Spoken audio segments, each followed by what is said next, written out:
morning, good morning. Welcome back to the London session stream. Hope you guys are doing well. Hope everybody here is doing fantastic. We got a new month ahead of us. Yeah, it's quite interesting. I've been just watching. I saw the charts yesterday, and kind of already looks like we're heading into some sort of weird choppiness here, you know, as we're getting Q4 unfold, you know, heading towards the end of the year.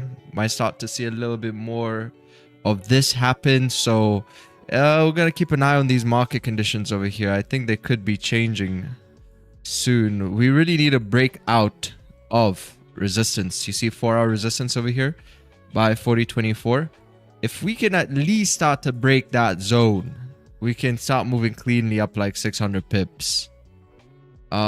So that's the thing I've been kind of like most cautious about here. I would love to see price like melt though. I would like to try and catch some more sells, because I took a sell this morning. You know, price was trending bearish, but now I had this like massive pullback up.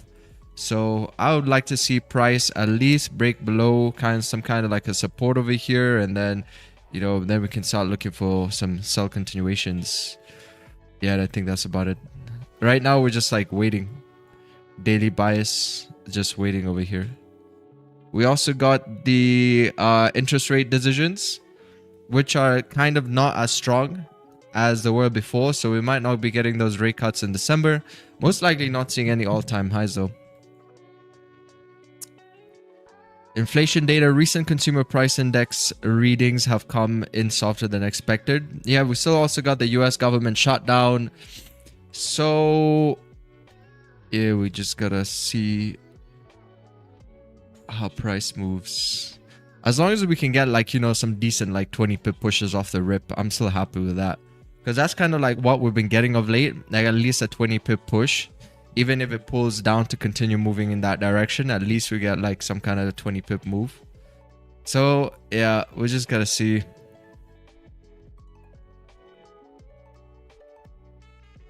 Avoid some of these trenches. Oh, nice little pull up over here. What is this? Scale zones. Oh, this was yesterday.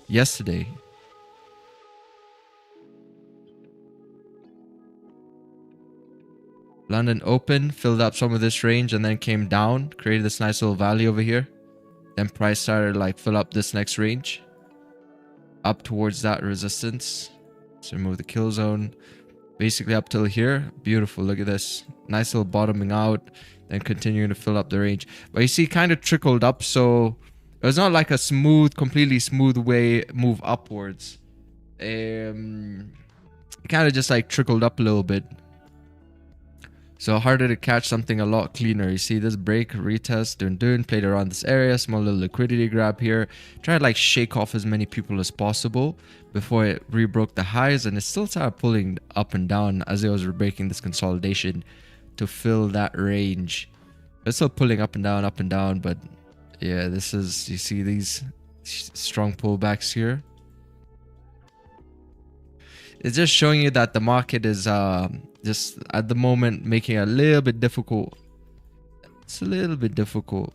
You know, it's a new month as well anyway, so let's just see how this new monthly candle here unfolds as well. You know, we're just creating ourselves possibly a bottom wick. It's like a doji candlestick right now, so you know, there's not much direction over here. Just got the new monthly open. So it's like, yeah, let me just avoid the first day of the month and come back when something's a little bit more clear. Yesterday was tricky, lots of wicks. Yep. Today maybe it's like a little bit more opened up. Hopefully it doesn't start ranging. See, it's holding. Like, it's literally the market is, it will tell you if it wants to move or if it doesn't want to move. Look at our daily percentage. Look at where we came from to where we are right now. It's just holding. It doesn't want to move yet. What's my bias for gold? I would like to see gold sell positions, because look at this beautiful 8 SMA right over here, right on top of that daily candlestick. So I'd like to see this thing come down. You can see it's got a few rejections to the lows over there. Not entirely sure why, But it's because there's a lot of uncertainty, I suppose, in the market. Like with Powell, like, is he going to actually give us rate cuts, or are we not going to get the rate cuts? And, you know, what does the whole government shutdown mean for these numbers we're supposed to be getting? Numbers are not being released. All these government institutions obviously are all shut down. So how are we supposed to get any data out? So I think there's like a bit of hesitation. And that's why we're starting to see like this type of specific price action that we got over here. So much to say about it. It's psychological more than anything else. 4006 is a very interesting zone. That is the target, I think. Let's see, 4006. Oh, that's like the daily flip. Daily flip, re-break its own highs. Still been held down by that 8 SMA though. It's like, can we just move? We needed a move. You see like this daily? Man, the daily just doesn't look good. It's so hard. You need to go somewhere. It's like basically trading a doji. That's what you're doing. If you're taking any positions right now, you're basically trading a doji candle. You know, that's a lot more difficult than trading a candle which is actually moving somewhere. Hi Tetra, did you check email inbox? No. I usually don't check email inboxes.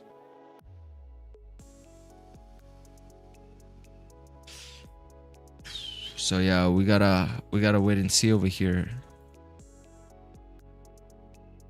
We created a resistance by 39.97, and we have another resistance over here too. This is a 118 pip range, and like price can start moving up from this area over there, but there's no direction. Daily's still bearish. It's looking back here at its buddies, and it's saying, okay, you know, my buddies here rejected this zone before.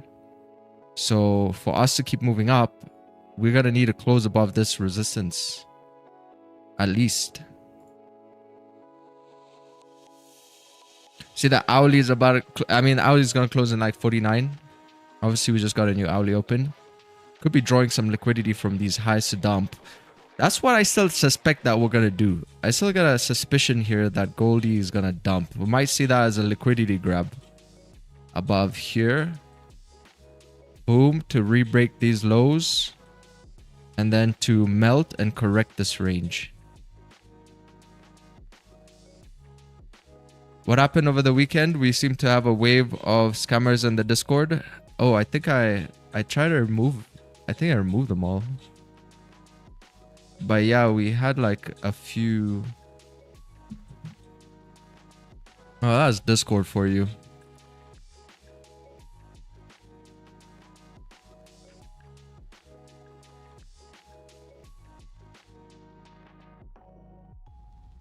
But I think we got them. We got him.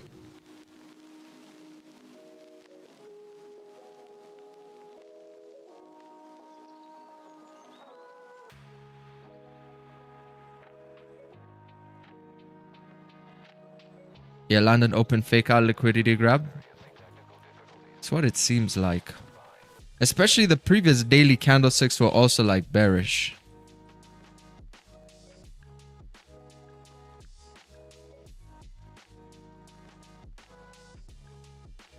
Alright, looks like we're all good.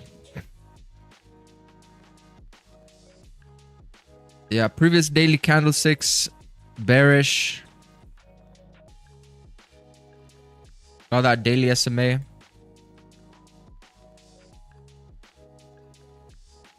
See this thing start ripping down here. Got some clean 5-minute range as well. Look, you got like 104 pips on the 5-minute over there. It's like 50-minute looks clean, 30-minute looks clean. Oh man, I wish we were trending right now and then like get like a sell from up here. Boom, and then take it down. Because now it's like you gotta wait. You first gotta wait for price to give you direction, and then maybe we're gonna start looking for it somewhere like in the middle there.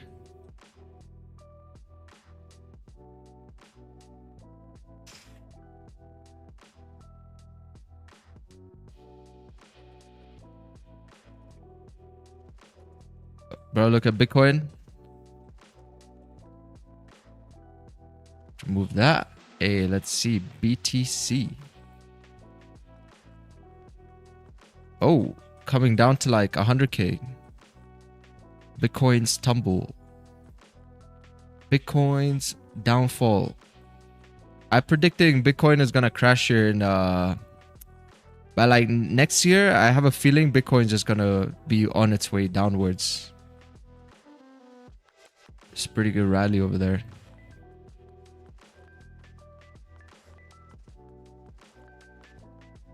Yeah, Bitcoin's coming down to at least 100K now.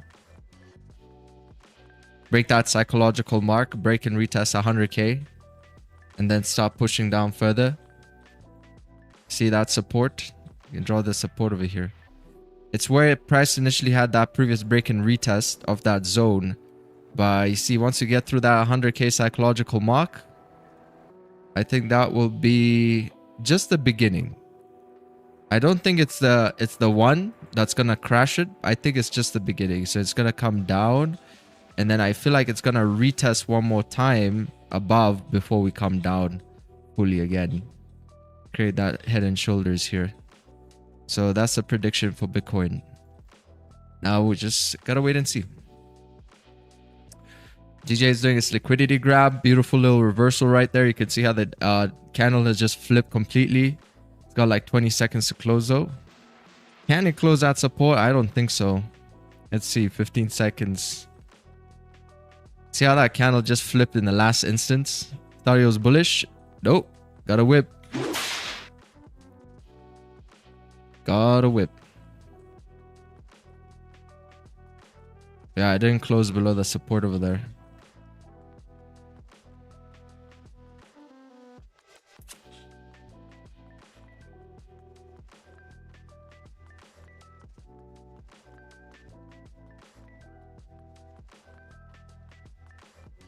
So you just gotta wait. Gotta keep waiting. And waiting. Analyze markets by session with new TPO chart update. Oh.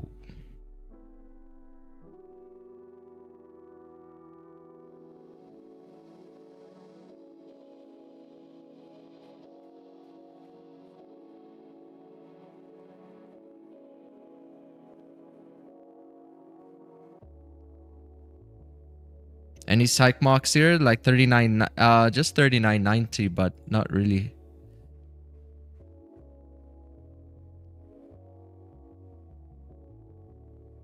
Might accumulate here for a bit actually before the move. Don't know if it's gonna sell yet, but we might see a bit more accumulation here before I think either the push down or before price starts to push up again.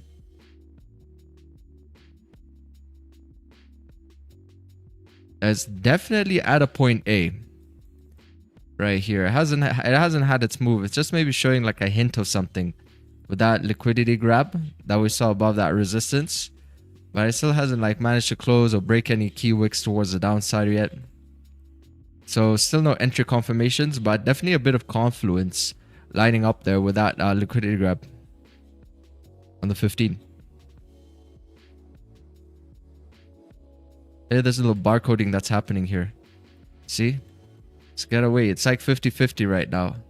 It could either be trying to break above this high, but we need to break those wicks by 39.99, which is actually quite an interesting zone there because that's also the $4,000 psychological mark.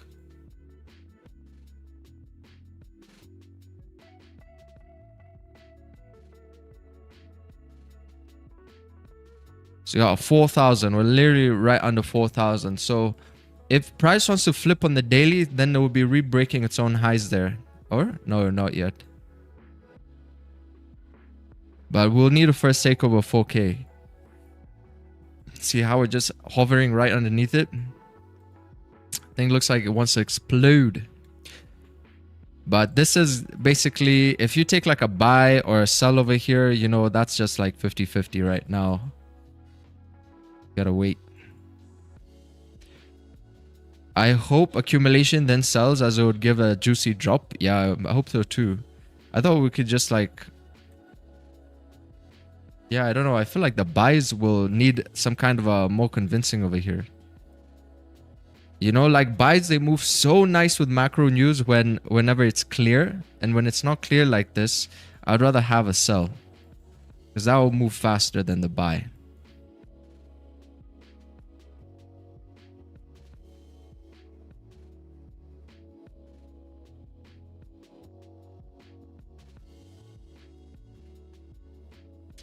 But yeah, it's definitely getting ready.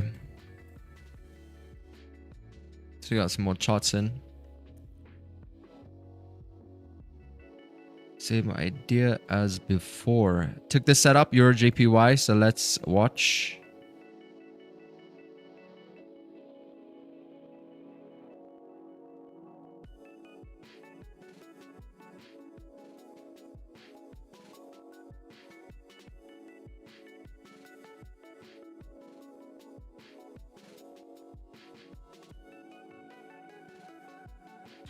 Let's watch. Hello, hello, hello. Game Sensei.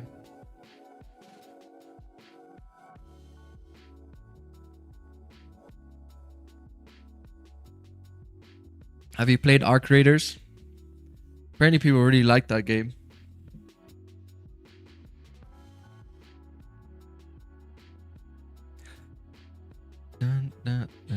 All right, let's get out the newspaper over here. Gold holds under $4,000 on dollar resilience Fed rate outlook. Gold traded below $4,000 per ounce mark again on Tuesday as dollar remained resilient at over 3-month highs, while reduced chance of the U.S. interest rate cut in December and easing U.S.-China trade tensions. So yeah, same thing. The dollar steadied, hovering near 3-month highs as the divided U.S. Federal Reserve spurred traders to rein in interest rate cut wagers. The stronger dollar is acting as a thorn in the side of gold, with traders recalculating, you see what's going on here, recalculating the likelihood of another rate cut arriving by the end of the year. That's exactly what it is. And you can see it literally on the daily newspaper here. We gotta read. Yeah, I think that's exactly what it feels like, right, chat? If you look at the daily and everything, it feels like we're getting a recalculation. I think that was a perfect word for it. Market participants now see a 65% chance of another rate cut. Damn, that number is going down. Down from over 90% prior to Powell's remarks, as per SME FedWatch tool. Holy. So yeah, I mean, like some shorts would be nice. Fed officials on Monday continued pressing competing views on the economy. A debate set to intensify ahead of December policy meeting. See, non-yielding gold thrives in low interest, If we see another bleak-looking ADP print, that may give gold a foothold to start tracking higher again. Bullion, which has gained 53% so far this year, has fallen more than 8% from its record highs, reached on October 20th.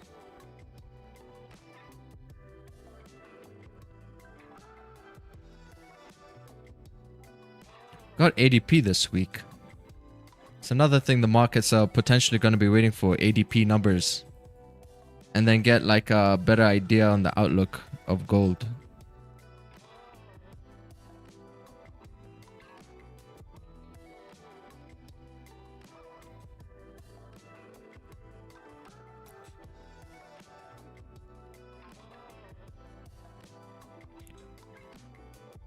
Can we put TFX concepts also on silver? Yep. Yeah, you can. It's just like, obviously the psychology part of it will be a bit different because not everything will move exactly the same. So you gotta watch it for like, you know, a few months. You gotta see how it behaves at the time you're planning on trading and then see like how to approach it.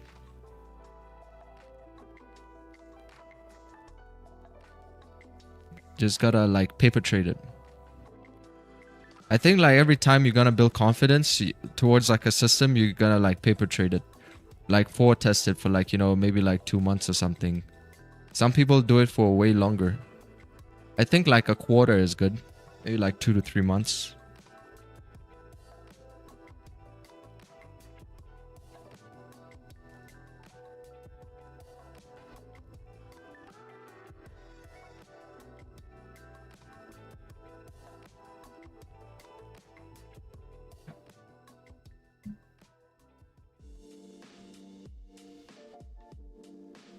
How long do I trade? Um, um, it depends. You know, like sometimes I get a trade like within the first hour, and other times it comes like maybe 2 hours later. It depends. It depends. But my trade maybe gonna last for like 5-10 minutes. That's it. Most of the time. Our longest trade, I think, was on stream on. No, that was a swing position. No, we took a buy. That was pre-elections, pre-US elections. That was the longest stream. It was like 9 hours. Hey, good morning, Jane. Morning, guys. Good morning, Extremer. Who else we got in the chat? Brian in the chat. Good morning, Brian.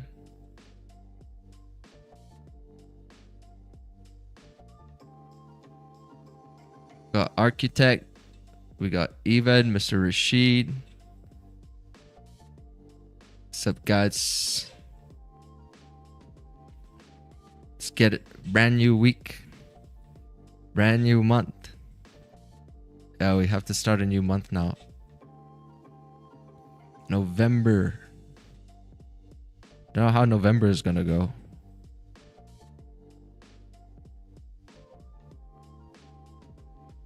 Well, one trade down.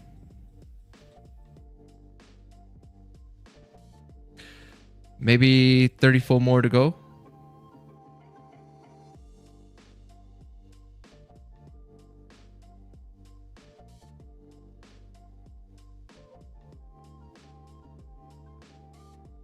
Nighttime in Australia.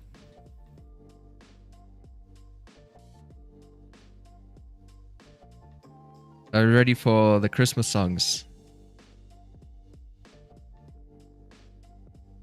Oh yes.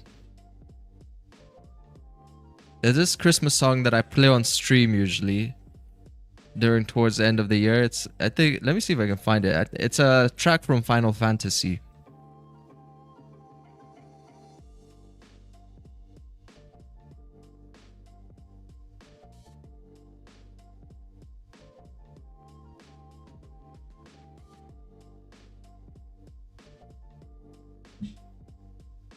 I got it somewhere around here.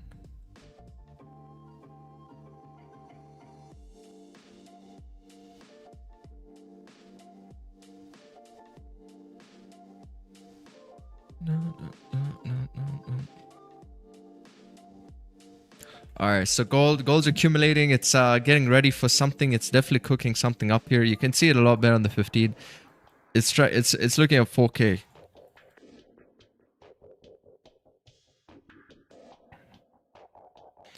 We need to hit that 4K. That'll be the real indicator. Yep. The drop would have been nice with that little liquidity grab, with that like strong ass wick here. That would be nice. We got the SMA supporting candlestick. You see how it's lifting candle up right now. It's trying to break above those highs.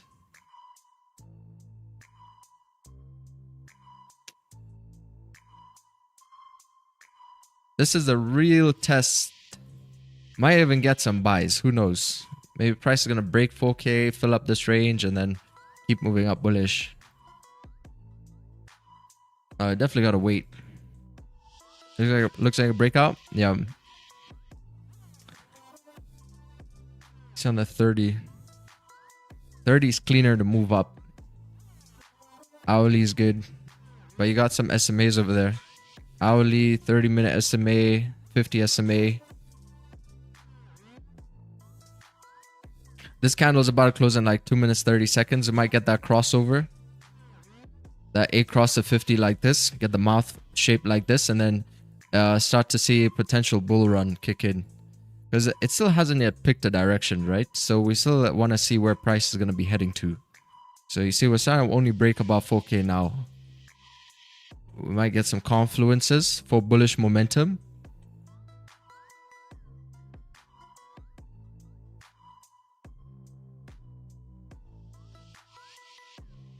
It's almost flipping there. The daily. Could have that 8 SMA supported too later on throughout the day. With like reflip bullish. And that's going to be right underneath that daily SMA. See you get through this daily resistance by 40.23 and then keep moving up to like 4 4,120-ish.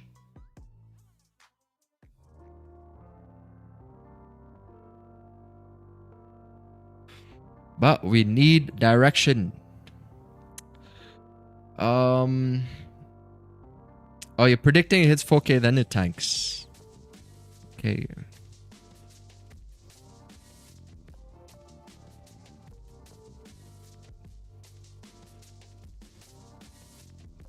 It's crossing over the imaginary lines.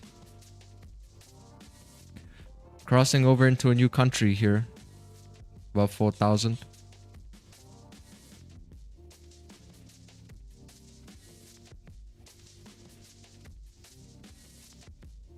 Trying to get through the border. There's a border control. And craziest border control, I think, is that Australian one. Australia border control.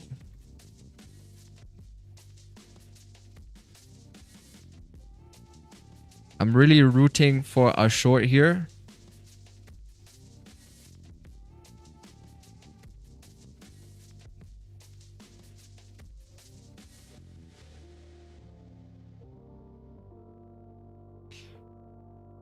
$18 seconds. 30 is about to close.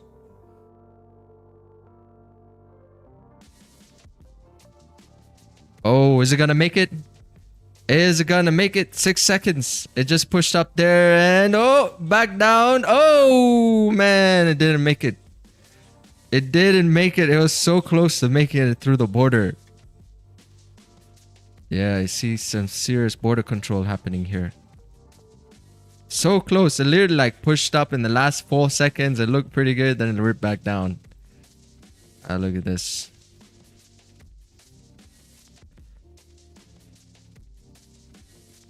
Man, that was so close.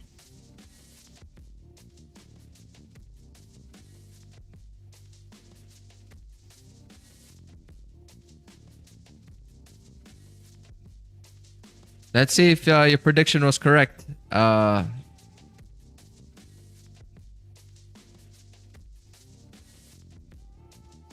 Salty, I think he said 4K, then it tanks, so it's a 4K.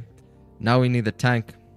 It would be like a double. It would be like a double liquidity grab because you'd have this wick, and then you'd have the candlestick closes, like that. Boom. Yeah, boom, boom.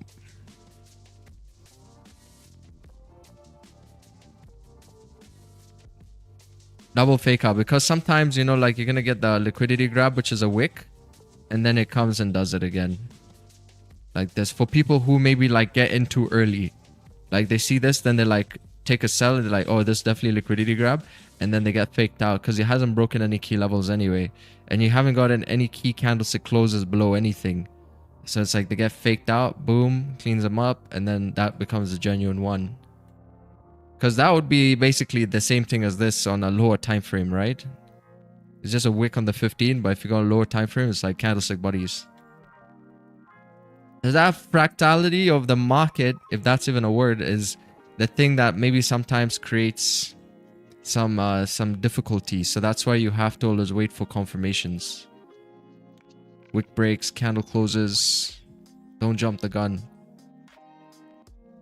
It's for the 4,006 buyers are not going to give up.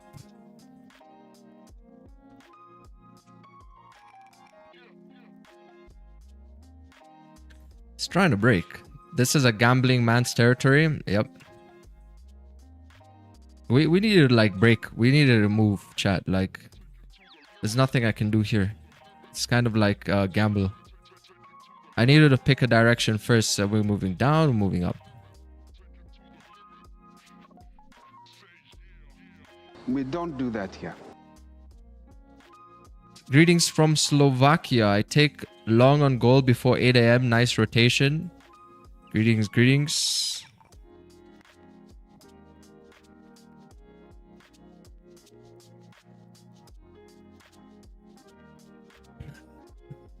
Let's see, Slovakia.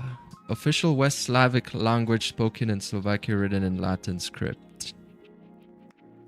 Closely related to Czech and Polish. Been influenced by Latin, Germany, and other Slavic languages.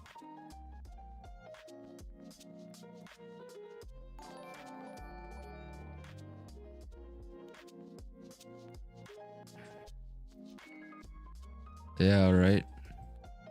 I think the buys, you know, like when we're on pre-London, we mainly had the sells, but it looks like the buys were the main move over here. So I think you caught a buy that's, you know, pretty nice. Look at this. From this region right over here, you also got that nice ASMA bounce right off it right here. Oh, this is like a shotgun entry model, smaller shotgun. A stop loss is a bit tricky. It'll be a bit wide down here. But yeah, so far it seems like that would have been the main pre-London move. I thought we could just keep bleeding, but it doesn't seem to be the case. You know, we took a sell like right here.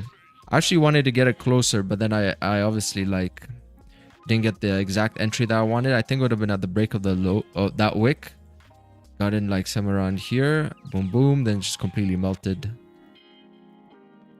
Came back, retested, and then pushed one more time before this bullish engulfing candle with the clean range on the left-hand side. That filled up that range. And then it was just like buys from that point. And you got like the 8 SMA, boom, boom, boom. See, it's like still being respected up until this point. Candlestick closed below it. So pretty nice way to trail that move on the 5. We're gonna see if we can keep holding price, if we can actually like push it above that 4,000 level. We might need some reinforcements to get through 4K using that 8 SMA, these simple moving averages. Missed my entry, I was distracted.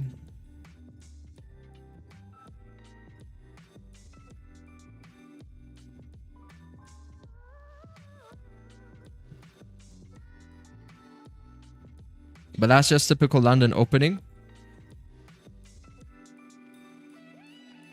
What do you mean, like London open? What time is it right now?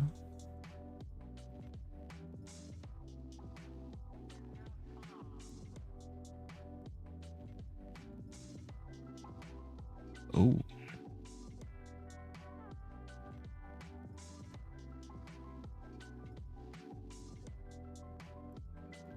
Wait. This is a 3? Am I missing something here? London opens at 4, isn't it? Chat, I'm tripping.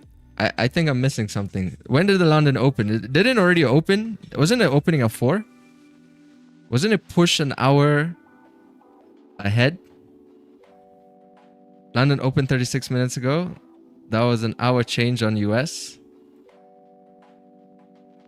Oh yeah, we also got daylight savings for the US now.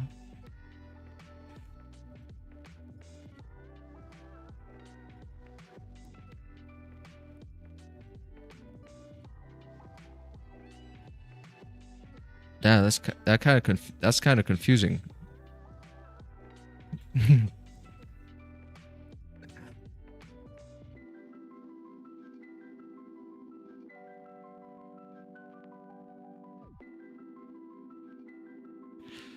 DST screwing with everyone. Okay, so kill zones are back to working then again. Yeah, we got kill zones here at 3 a.m. There's a London open. Volume was mixed up from that now. NY is 1 hour later.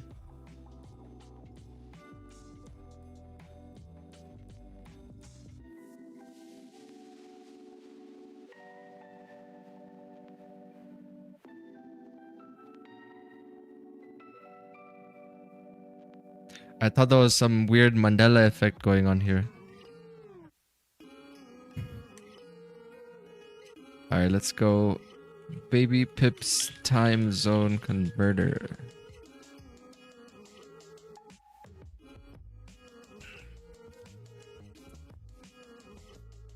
Yeah, London open here exactly 3 a.m. Eastern now. So that means I gotta change the stream time again back to 3 a.m.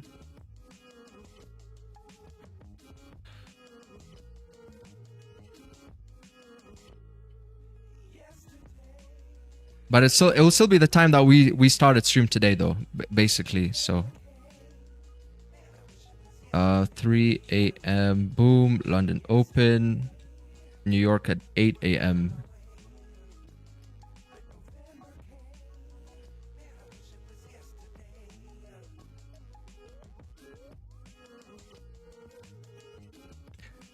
All right.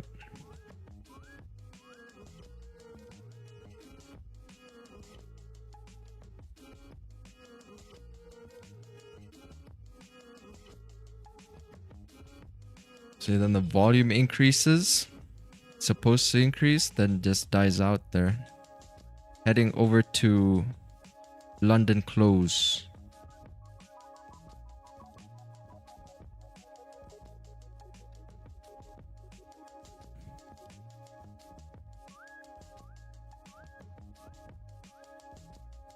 You had to readjust the kill zones. Alright, let's see. 4,000 still being rejected.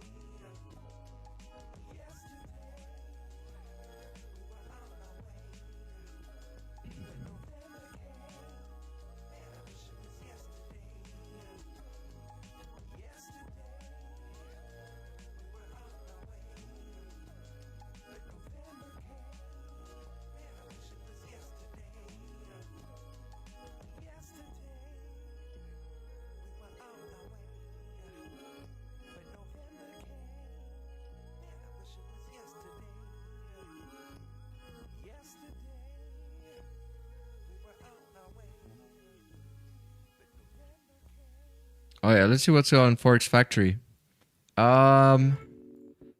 Today we don't have anything at all. We don't have news today. Tomorrow we have ADP.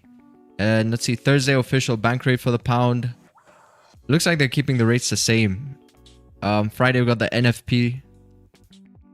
But with the US government shutdown, we're gonna see what happens there with that NFP.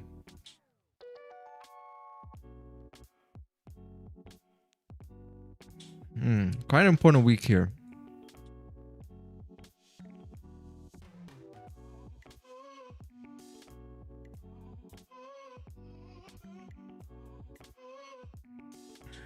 Next FOMC is in like 36 days, so what have we got easing at? Easing is at 70%. So I think it must have gone up. If we already hit like 66%, it said. Looks like it increased slightly a bit there as well. January, we're looking at like 80% easing. Of course, that's not too important. Just taking it step by step. Let's just see with December 1st. It's still kind of not bad. 70% probability is not a bad probability for a rate cut though. As hopefully it just doesn't drop like drastically. Like 60 to 60, then like maybe 50-50. But 70 is still pretty good. But you can definitely see the hesitation there on Goldie, even though we're at like 70. As I say, we're still waiting for ADP numbers apparently. So anyway, gold dips below 4,000. Fed rate cut fade. This comes after the Fed lowered rates last week, although Powell suggested it may be the final reduction for the year. See, the same market's now pricing at a 65% chance. You can see that's actually 70 from more than 90% last week. Safe demand for gold ease after the US and China reached an agreement too. So these are all the reasons why price is behaving the way it's behaving right now. That's why it's so important. It's so important to learn how to read those fundamentals. You don't have to get into all the nitty-gritty, but like it's gonna help you fully understand psychology. When people talk about trading psychology, that's gonna help like a really big portion of that psychological aspect. So, and then the rest is just like, you know, experience. The bias is not clear at all. Yep. See, that's why you got it saying here as well. Daily bias waiting.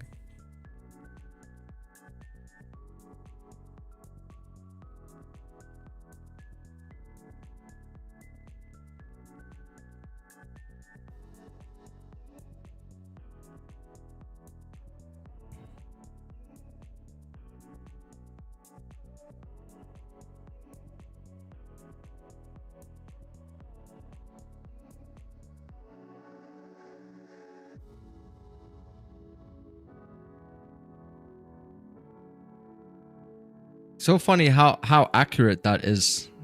Too, look at this. So accurate. 4,000.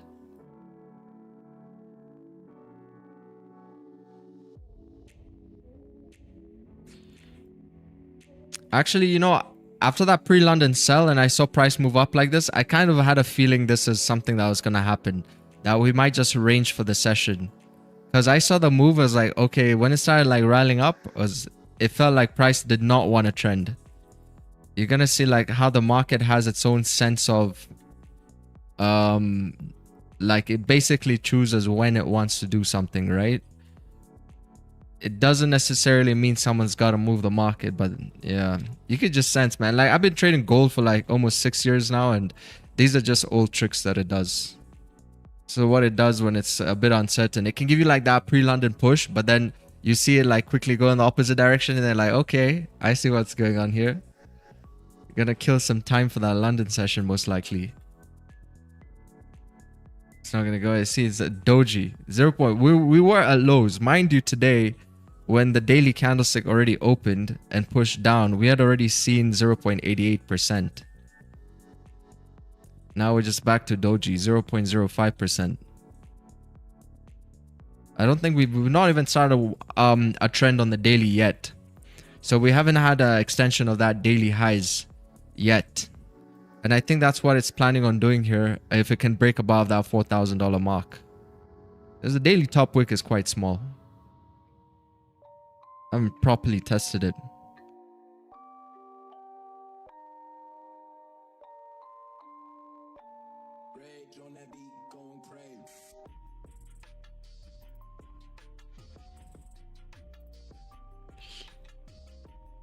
It's like a wait over here.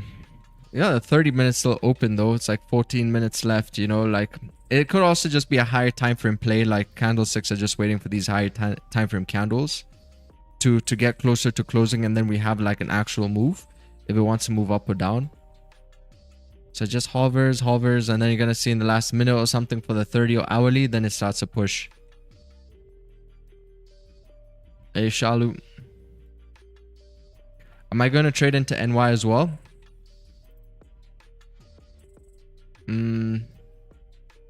No, I don't think so.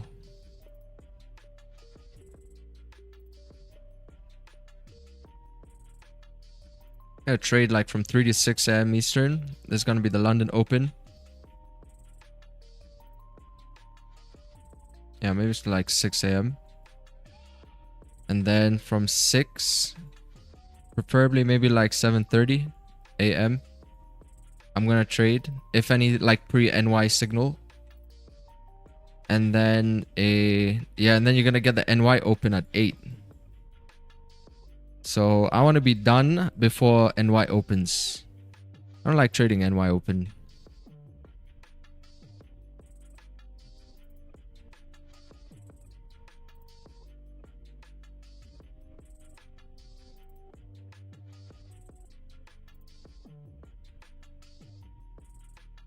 So yeah, that one is consolidating here. Looks a lot nicer than this previous one was. This one wasn't as formed as nice when it started breaking the highs. Like the lows looked alright, but the highs over there, they didn't look as balanced as they otherwise could have been. We're gonna break up the highs, respective 4,000, rejected. It's starting to look a little bit more appetizing over here now at this point, especially because you got 4,000 psychological mark.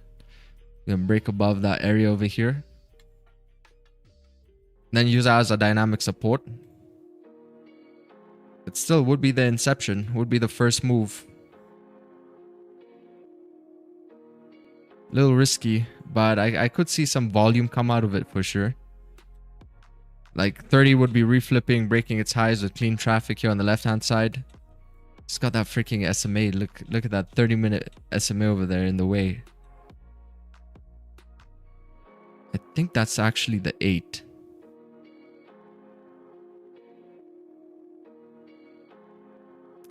Need to change the colors. I reckon it's the 8. The 8 sol is closer to price action. Yeah, the hourly looks like we're just in between both. It'll most likely get through that 30. There's a lot of freaking resistance there. You got the dynamic SMAs. You got the $4,000 mark. Very strong resistance. You got this minor 5-minute resistance here on the left-hand side as well. Yeah, it's gonna be a very difficult level to break. I still think still not breaking buys losing strength. Man, if it breaks, it's gotta break with so much volume here because that's a difficult level. That's why it's forming this little pattern, you see? It's still a consolidation here. So just gonna wait and see what happens. Man, you just kind of... the buyers are kind of gonna need to rush this zone, you know what I mean? Like, they gotta rush it. Also, rushing can be quite dangerous sometimes, too. Because, you know, it rushes and then when the next candle opens, maybe easy fade.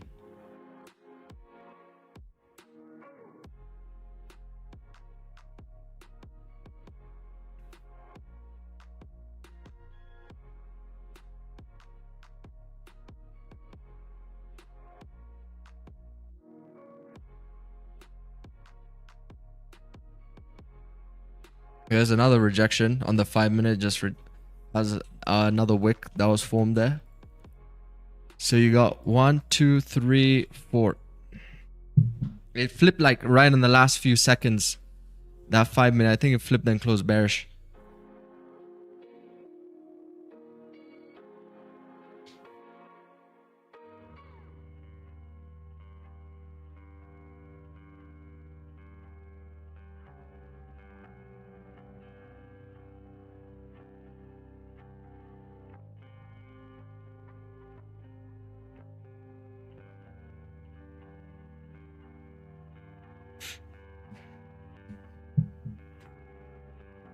The whole of today is just getting rejected from 4,000.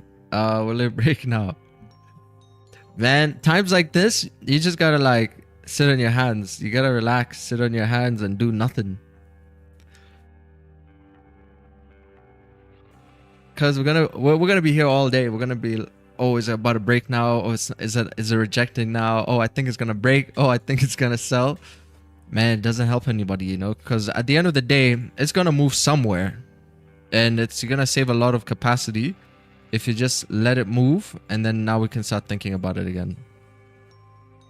You're gonna save yourself so much like stress of really wanting to catch, because you know, if you really want to catch something deep down inside, you know that this zone is not moving with confidence. Like, you know this, but because you're on the chart and you want to take a trade, you're gonna do like a dumb shit trade here. You know, and that's like the worst kind of trade that you're going to take. When you know your gut feeling is telling you that something's weird, and then you still take the trade and then, you know, have a losing trade.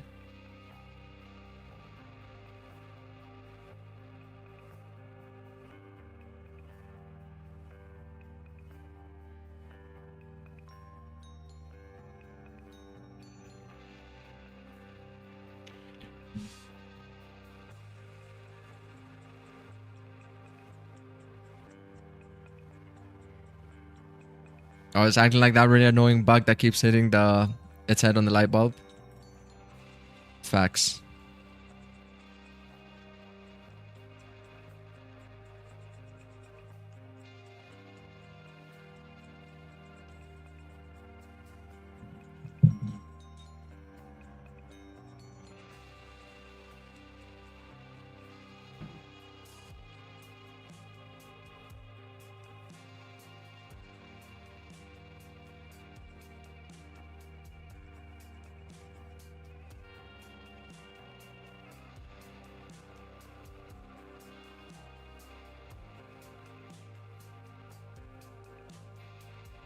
You've never seen me take a trade?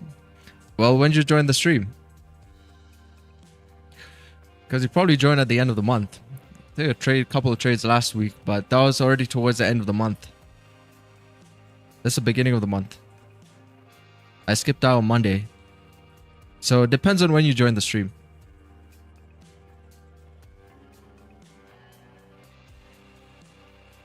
Yeah, every stream since last week. Yeah, last week was towards the end of the month. We only had 2 dubs on stream last week, and that was it. I had other trades off stream, and we've just been waiting for November. Now we got a full week, pretty decent.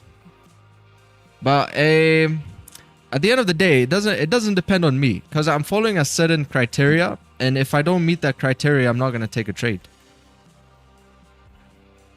You know, there's a certain way we need to see price move right now. That's gonna be the safest way to get into the trade, because you know right now this is a very delicate situation that gold is in right now.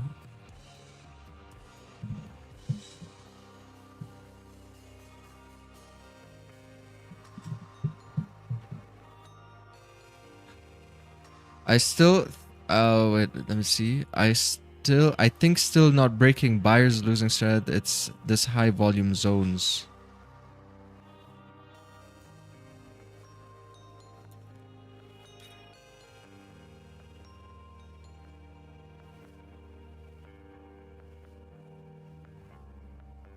So choppy.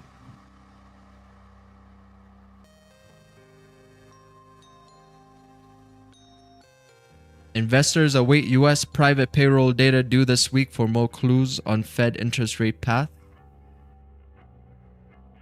Safe haven demand has eased on gold. Gold dips below $4,000.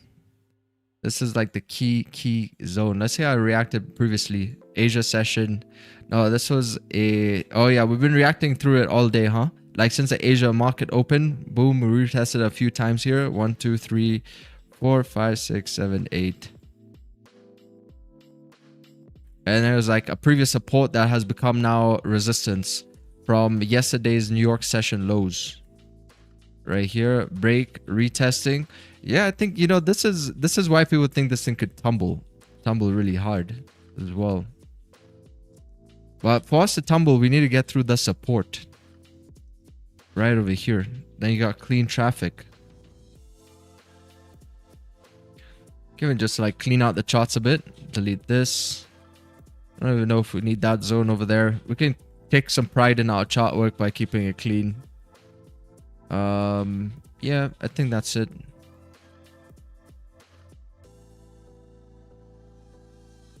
I think that's it. 4,000. If we can break 4,000, we can move up over here to 50-minute resistance. And if we can break below 39.90, we can move down here. Potentially to support by, what's that, like 39.72? Got a small little speed bump there on the 5-minute though. Like right here, it's like a small doji, but I think that range can still get mopped up of the 15.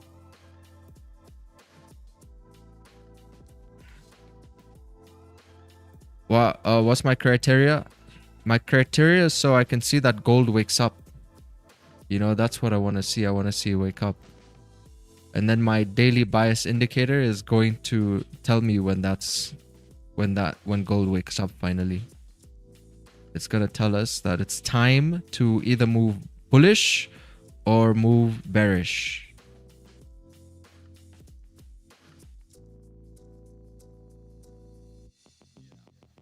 But hey, if you want to take a trade, you know, take a trade, and by all means send in your chart over here, and then we're going to look at it. Took this beautiful consolidation trade pre-London. Oh, nice. SMA confluence. Beautiful. Yeah, it looks very clean.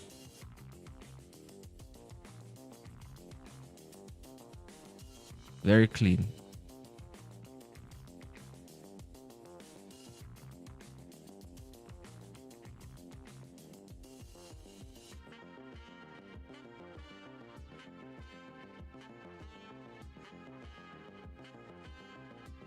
Gold is in the gulag.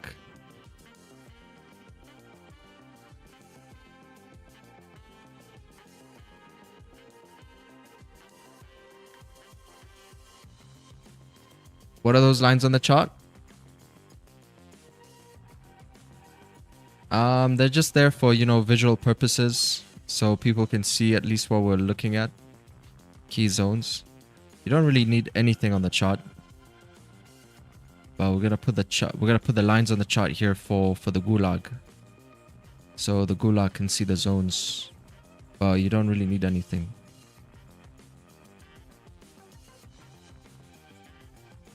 Because I think like most of the time you're going to be doing your analysis in your head, right? You're doing all your analysis in your head because you can already see where the key levels are. See where it is, where price is rejecting. It's like when you're doing a higher time frame analysis, you know, a lot of the time people are going to leave these zones here, which are just kind of like cluttering up the chart. So you have so many zones from higher time frame all the way down to the 5-minute chart. And it just looks messy, you know. So I've always tried to do like to remove things from my strategy. It's like, how can I use less and achieve more? You know, that's like the whole idea behind like what efficiency is. Like, how can you do more with less? So we don't really need the lines on the chart, but if you're gonna have lines on the chart, I think the best thing is to have like at least 3 to 4 lines. You know, I've said always at least 3 to 4 lines, because then you can like at least see where your buys are and where your sell position is gonna be. So you got sells below support, you got buys above some kind of a resistance here.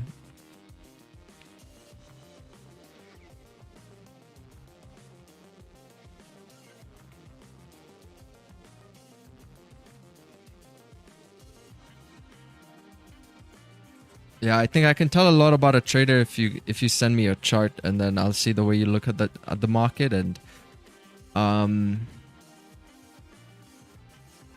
think you can always tell a level of some kind of a proficiency. It might be biased. I feel like I try to be as objective as possible, but there's a certain like way that a lot of us retail traders are like gonna send some charts, you know.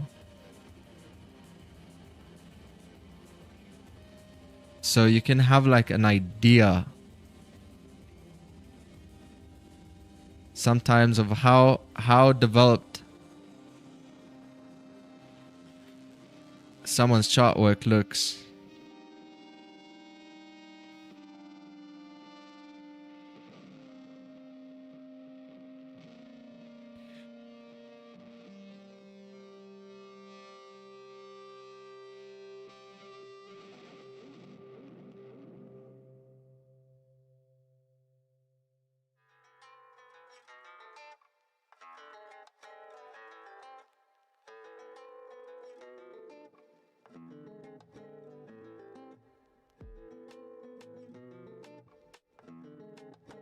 Oh, what is this? That trade this morning was great. I think it could bleed even more because I was checking the 4-hour, got $500 from that move. Let's go.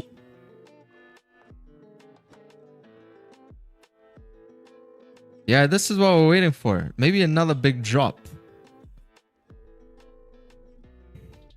It's not showing a lot of bullish confidence, at least as of now.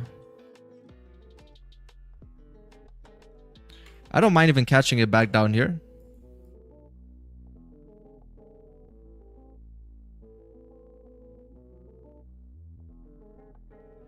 It's not the most ideal situation, but if it drops even down till here, we could still get further drops and continuations. Obviously, it wouldn't be the most ideal because at that point, you'd feel like you've missed the move, correct? Because price is all the way up here, and as it starts to come down, you feel like you missed the move. As opposed to days where it's already trending, it pulls up and then gives you the continuation from up here. But you see, it's kind of a different situation because the daily bias is still in waiting. So that's how it's going to feel to you. If I take a sell over here, you're going to feel like I've already missed the move. But trust me, that's just waiting for the direction. Because we don't know if price wants to move yet. All we know, there's a probability that if we break below that support, that price can move down. But it's not like a high enough probability for me to execute here. I would rather wait for it to come down a bit lower and just anticipate like this volume and direction that we've been getting all year to follow through on gold.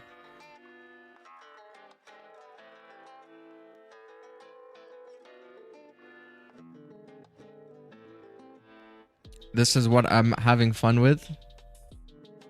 There's some serious matrix charts here. Can't even see candlesticks anymore. 18.3 4. These look like lockers. Some kind of locker codes. 38 516. Some liquidity. 453.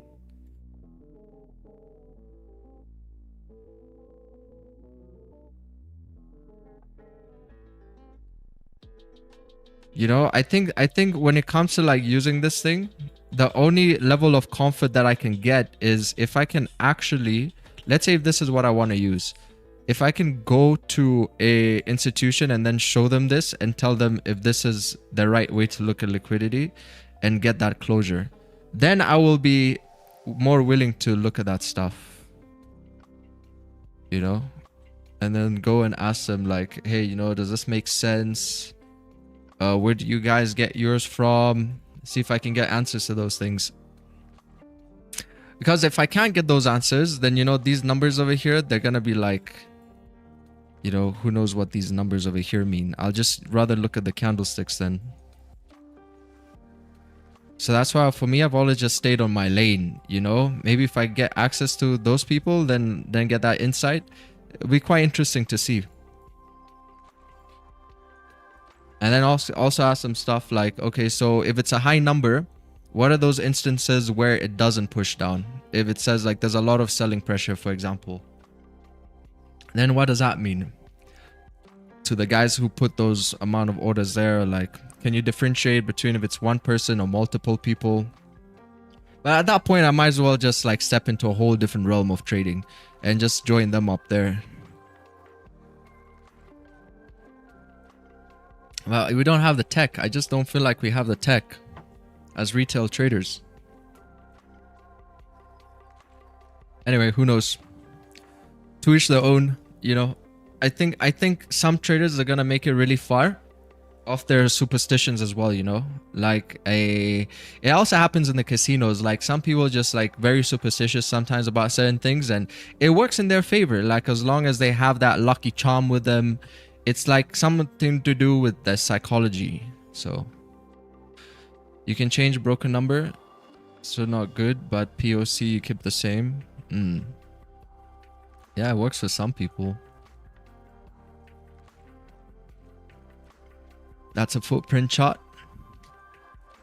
The only footprints I see are the ones these candles are making right now, because it's only doing consolidation here, and we got 4,000. And we got the range below support.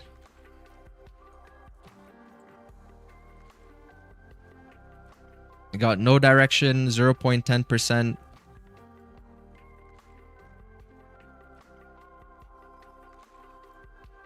So these are my footprints. You know, you've seen those days where we're moving up like 0.80%. And it's like, damn, do you even need a volume indicator to tell you that we're going up heavy?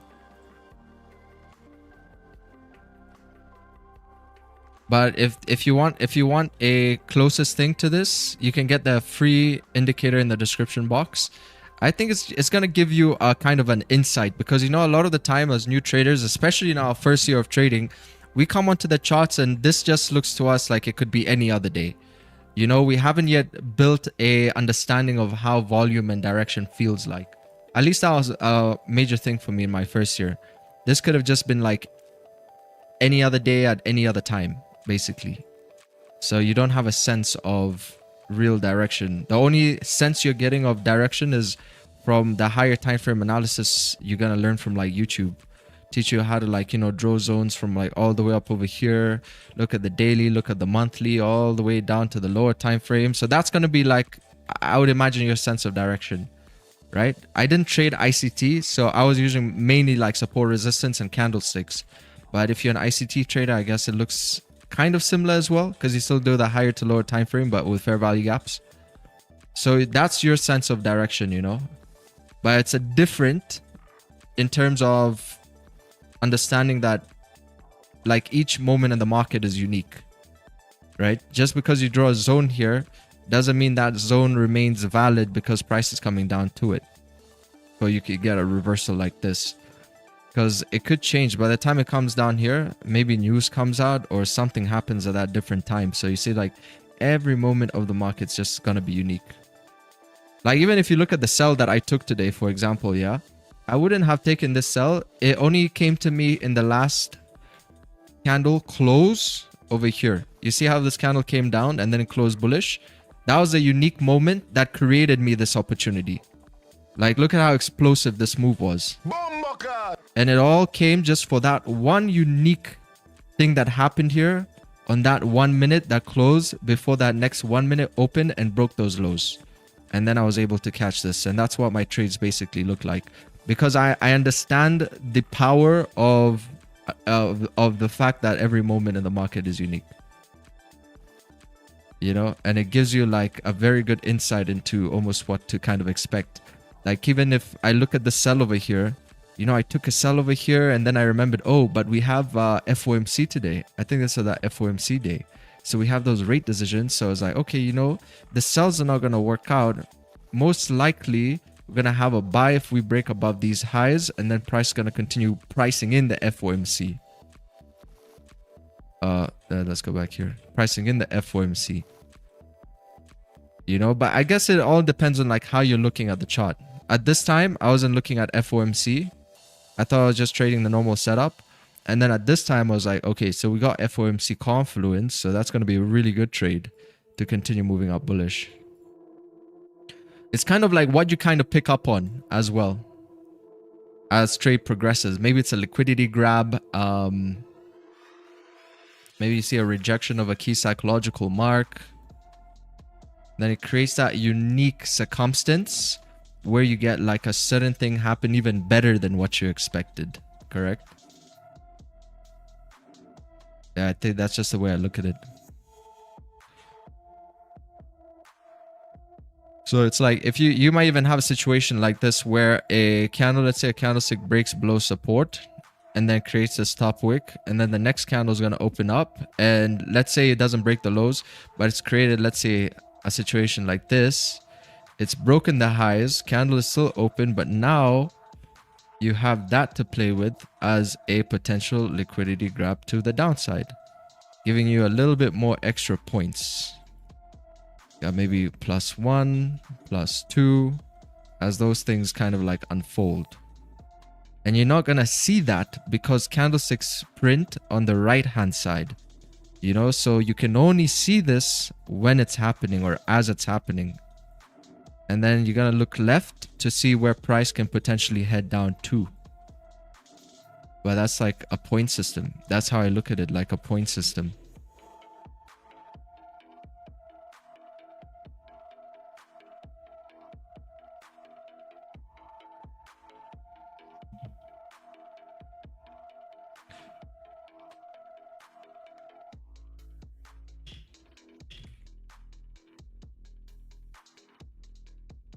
Oh, check Ballad of Small People. Yeah, I kind of wanted to watch this movie, but then I was thrown off by, first of all, it's Netflix.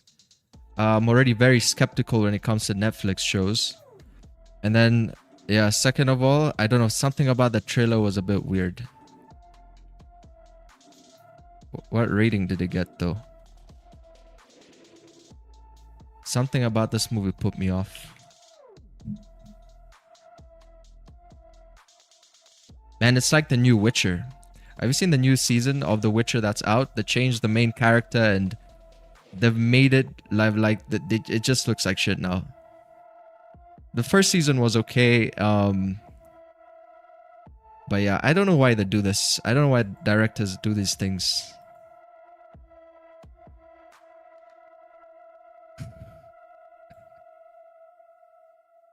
Why do they always gotta ruin it? Stop ruining it. Vic, look at this candle wicks. Yeah, this candle wicks over here. Candles are trying to move. You see, it's still stuck in this no trade zone. Correct? Still stuck in a no trade zone.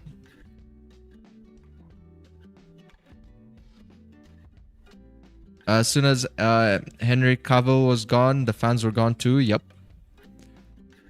I tried to give it a shot, but I was like, man, I can't watch this. I just gotta wait for the game to come out.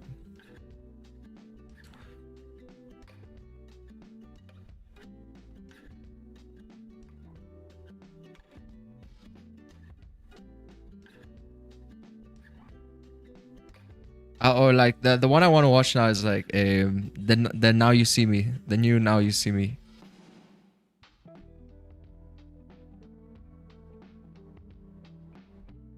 But yeah, let's wait. We got 0.20%. It's kind of warming up a little bit now, but still gotta crack this level over here. You see, it's not even interesting. It's not interesting to trade because it's stuck in this, say, support and resistance, about 107 pips.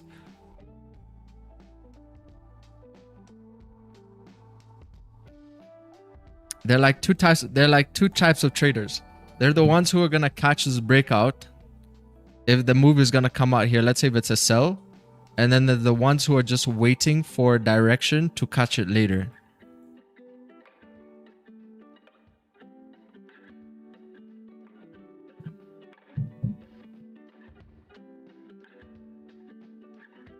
So for me today, I'm not the one who gets in on the first break. On other days, I could be maybe part of these ones right here.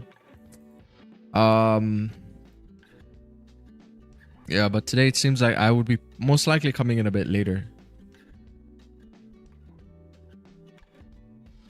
Hey, new subscriber here. Any trade active? What's your daily? Oh, welcome. We trade London Open. That's 3 a.m. Eastern. Nah, no trade yet. We're still kind of waiting on price to, you know, break below 39.90, and then we could possibly see some kind of movement here finally. Now, it's all a question of like, are you accepting a losing trade if this was to fake out? Because it will still be no direction. If it comes back up here, the daily will be at like 0%. It will still be at a doji. Basically, what you're seeing is daily candlestick here as a doji. So it's like, if you catch the move, man, it could be a really nice move because you got that big daily candle that's going to push down. You're going to get that higher time frame volume. But at the same time, you're taking on a lower time frame and the daily is still a doji. So, you know, it could be a really good move or you're going to get stuck over here. For me, I'm waiting for that daily to come down like this and then continue for that daily, you know, because that daily can keep moving way further down, especially if like a doji. Think about how the daily moves. It's a doji now. Think about how the daily moves, right? That would still be like a daily candle. It can still keep moving down a lot more. So that's how I look at markets. So it's easy for me to like accept missing this move with having like the bigger picture in mind, you know, because I think for a lot of people is, you know, the number one thing that's gonna help you trading is when you start to focus on like, let's say 102 trades. For most people, 102 trades a day, right? So if you're gonna have a winning day, then you can call it a day after one trade. But if you're gonna take another trade, like for me, my losing trades, they're always gonna feel 10 out of 10 more emotional. And my winning trades, maybe I feel like, you know, maybe 4 out of 10. It feels good to win, especially on stream, but it's like, you know, 4 out of 10. So what you're trying to limit here more than anything else is your losing trades, because your losing trades are always going to be way more emotional than your winning trades are going to feel good.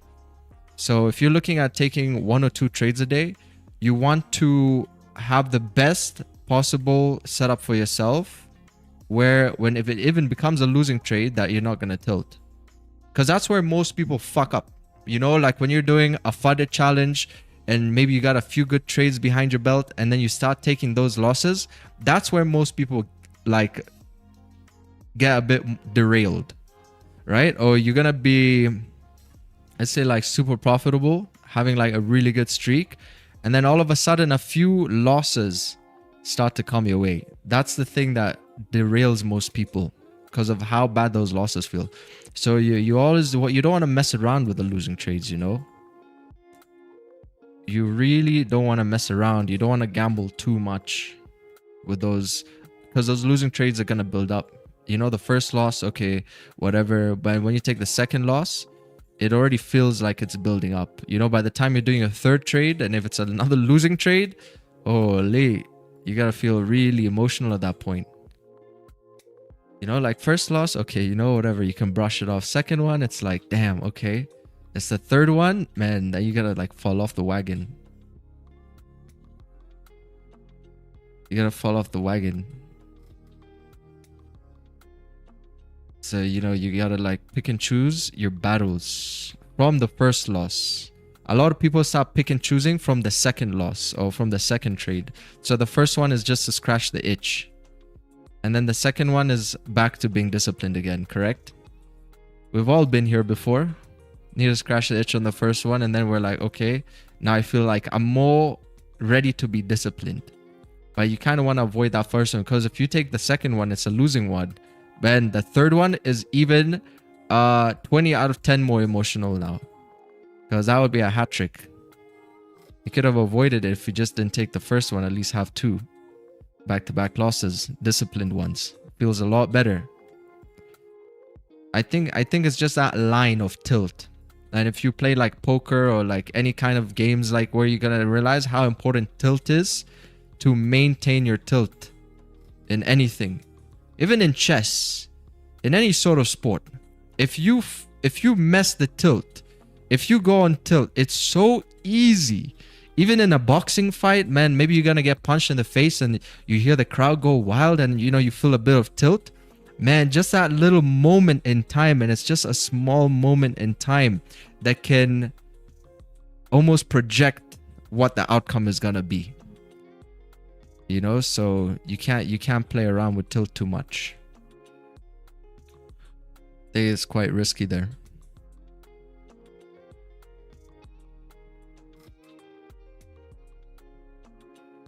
You can't play with tilt. Like even if you get punched in the face, you gotta remain disciplined. Crowd goes crazy, but you still gotta lock in. But that moment, that little bit of fear sips in, it's like a virus, you know?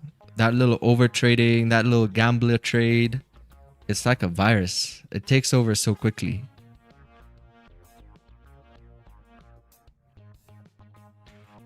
So, you know, the best stress-free approach is 1 or 2 disciplined trades.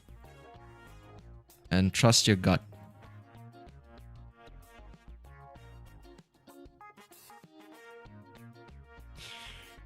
Can't stress the importance of balancing risk management enough. Gambling is one thing, but raising risk and gambling is even worse.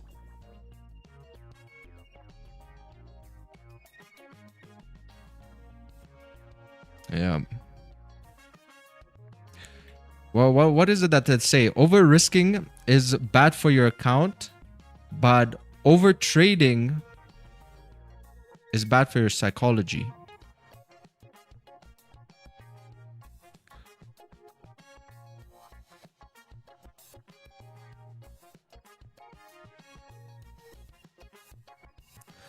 I don't know, something like that.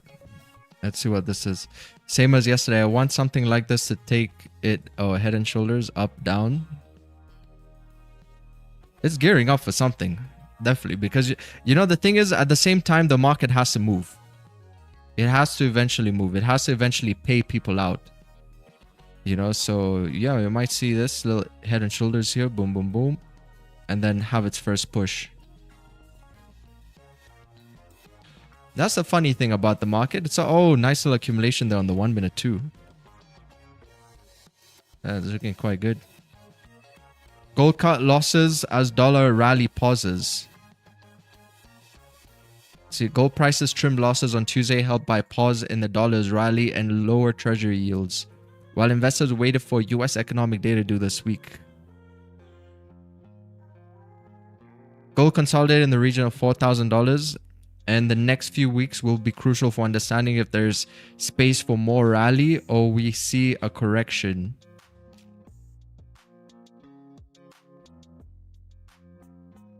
Seeing a stronger US dollar and growing expectations for a cut in December going down. See what the dollar index is doing today. Let's go on DXY. On the daily. Oh, it's rattling up here. It's got 3 white soldiers. 1, 2, 3, 4 bullish candlesticks in a row. Let's see on the weekly. Man, if we get through that weekly support, DXY has so much room for growth to rebound on the weekly time frame. Look at this. It just needs to get through this kind of like a turbulence over here, and then start to break above here. And then I think, yeah, we might even see gold's rally come to a close. But you know, it's still going to be difficult, technically speaking, for a dollar index to get through these levels. Got some rejection wicks over here. But it would not be looking pretty for gold once we start getting a weekly candlestick close above here. Might see that bullish continuation like this. And then gold spot will be at the same time anticipating to go down. Because that's now going to be really in line. Like the technicals are lining up, the macros are lining up. So I think this time gold will actually feel that effect, and we might see potential downside here towards this support by 3880. What's that? 3852. Come down, retest that support. Maybe range for a bit until the next FOMC. But if we could move up, it would be beautiful, because all we gotta do is get through that daily resistance. I like pretty clean 4-hour zones just above this level right here. You see where we've been rejecting so many times. Look at this. 1, 2, 3, 4, 5. Look at all those rejections. Pretty key level. This is still that same zone that when we did the higher time frame analysis video that we need to get through. See some kind of like direction.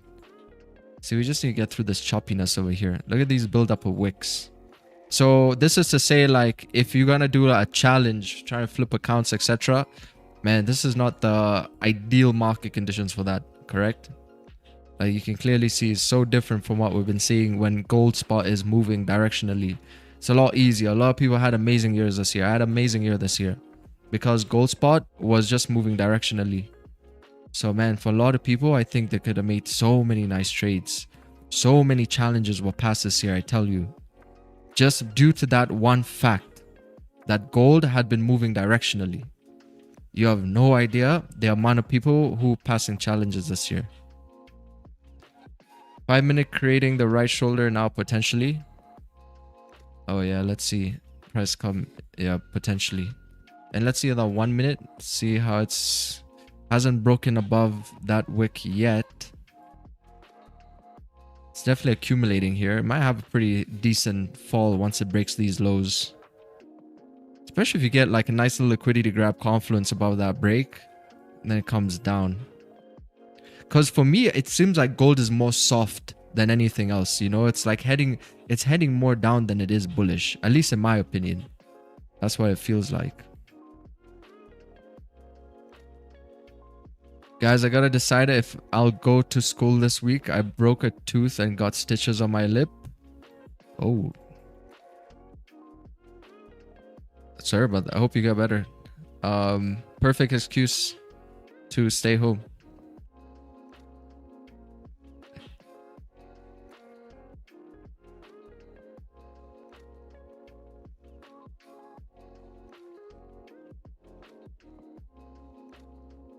Yeah, I don't know. I guess I remember like back in high school, I never used to actually learn anything in school. I used to do all my learning outside of school. Like when it came time for exams or a test or something like that, I'll be locking in more towards that time. Even in university, like literally did my bachelor's like that. I did my high school, my A-levels like that. I did my bachelor's like that. I did my master's like that. You know, because for me, I've always seen school as something like you just gotta remember things and then put it on the paper. That's all it is. I don't remember anything from school. I just I remembered it and then put it on the paper. Only when it counted.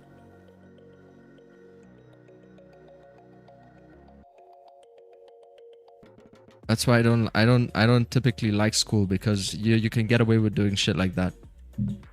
So what does that mean? If you can get away with doing shit like that, what does that actually mean about people working in these big organizations? You might think they're all of that, but in reality, maybe they're just good at memorizing and putting things down for some degrees, I guess. Maybe you probably can't do that with medicine though. I think you might have to lock in with something a bit more serious like medicine or something of the sort. But a lot of people are not locked in. If you look at the majority of people who go to school, they're not all planning on becoming like immediately a lawyer or an engineer or someone in the medical field. It's all just a bunch of kids just trying to figure themselves out. So they're just going to do all sorts of courses that, you know, are all going to be like random courses. And then in the end, the idea is you're going to pick what you like to do. You know? Yeah, not exactly high school. I do cybersecurity. I call it school because I'm used to it. School's mostly for like tests. Yeah.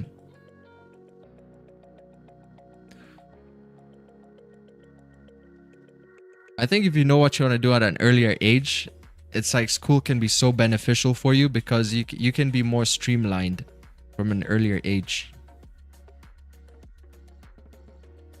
Like it's a lot of those med school kids in my view who also get that streamlining process happen quite sooner. They kind of already know in high school somehow, you know. In school they send me to the army barrack for 2 weeks. What's that? They got so annoyed with me. They taught me how to read a map with a compass and took me deep in woods. Then said, find your way back.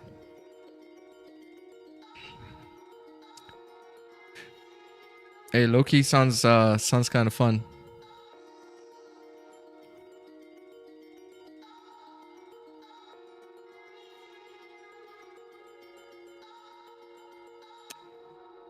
Da, da, da, da, da, da, da.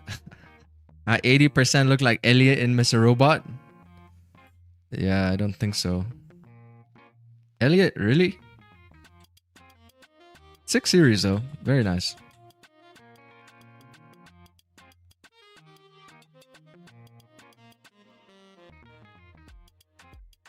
Wait for price to break, chat. You just got a 30-minute candle close above support. This could already be an earlier signal over here because it's creating the top wick. Look at this. Candlestick broke below support. It's creating a top wick. It just got that 8 SMA. You see, it still has these like small little things in its way. It's not like the cleanest move for the 30 because you got that 8 SMA. You got that 5-minute support here by 39.90. But, you know, the idea is, okay, if it creates like a strong enough top wick and then re-breaks the lows, could be one of the starting moves. Because remember, like, people are gonna look at markets slightly differently. Some people might be looking at that as an entry, whereas you could be looking at something a bit further on, maybe a break of this wick over here, whereas some people could be even waiting for a 5-minute candlestick closure below this entry. And the reason I'm saying this is because a lot of the time you feel like you've missed your move, but it's because of a lack of maybe education on markets, because people can get in later. Like, you know what I mean? Maybe you wanted to get in here and you miss a move and you're like, damn, if it retraces back up, I'll take my move. But it never retraces back up, and then you get the next candlestick close and then it keeps moving down like this. So it's, you gotta see, like, even as price moves down, people can still be getting the moves. You know, we've done that on stream already, like so many times, when we've already shown you this, that you never really miss a move in the market. You just have to take your move. We've had days in stream where we're going to have a price push down so heavy and then give us our setup at the bottom of the range and then continue to go down. Whereas somebody else would be still too caught up on the fact that they maybe missed a move all the way up over here. They're missing the opportunities for continuations. Yeah, so I think FOMO doesn't exist, you know. FOMO only exists right now if you feel like you've been waiting for so long that you need to catch this in inception. That you need this specific break here.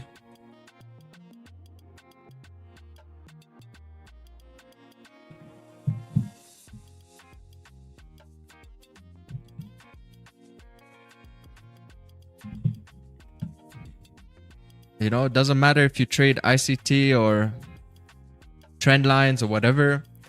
If price hasn't gone anywhere, you're not making money. No one's really making money if we've just been ranging in between. So you see that's a level playing field here. It's like a 105 pip range. So you're in a level playing field with everybody, because the market doesn't necessarily discriminate between trendline players or FVG players, right? A market only knows when it's consolidating or when it's distributing. So that's the most simplest way that I can explain trading to like a 6-year-old. Is markets will only know when they're moving sideways or when they're distributing, trending up and trending down. So now if you gotta ask a 6-year-old what's happening over here, and not to look too far back. See, we're gonna block this from him. Say, are we moving sideways or moving up or moving down? It's most likely gonna say we're moving sideways. It's only when we learn a lot, that's when we start to incorporate all of this back over here and then give ourselves some kind of analysis paralysis, right? That's when we start learning a lot. Start trying to figure out the market. But what's there to figure out? You're either going to catch the move here and have your distribution to the upside and say, awesome, you know, that was my trade idea. Beautiful. Waited for so long and it finally moved up. Or it's going to move down, create a right shoulder right over here. Whatever the case is, price is going to move from this region. And you're going to be able to say the difference between what it's been doing and what it's going to do later on soon. The difference is going to be quite clear. And then that's going to rotate again, and it's going to happen again. And again, and again, and again. Accumulation, distribution. You're not figuring out the market. You're just trying to be in line with what it's currently doing right now. Because you see, when you're looking at the way price is behaving now, you start to see and understand again why these older levels, they may not necessarily serve you as much. When you start digging into the psychology of, okay, you know, why do we retest 4,000 once like this, came back down? Why are we still bouncing in between these levels like this? Then you just got to see like, okay, so if we do end up breaking 4,000, then where are we potentially heading up from this point? Remember, this is your point A. Where are we going to be heading up from this point? Are we going to be heading up to point B by 4012? You know, I think that would be the next kind of like target over here. Or we break and then head down towards that next zone. So point A to point B. These levels are going to be like magnets for price. So if it breaks these lows, that support is going to be a magnet for price by a 39.73. And if we can get a decent break above resistance over here, I guess we're going to be looking at 40.11 as the next target over there. And if you can break above 40.11, then price can keep filling up this next range. It's like a 78 pip range above that resistance. Yeah, I see like maybe possible continuation on the HTF. But we don't know that, you know, we don't know about this next zone, but we do know if it breaks above here, like properly, we can see point A, at least to that point B right here, from this island to this island. And, you know, then we're going to see if it keeps going up from that point. You're going to let the market do all the heavy lifting.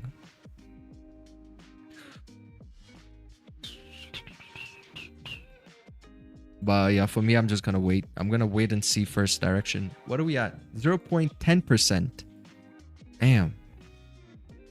Funny, my 4-year-old daughter, I ask her if it's going up or down. She just looks and says, according to what it's showing, and she get it right most of the time.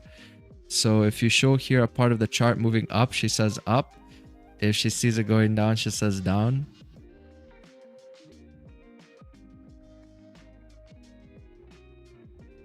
That's nice.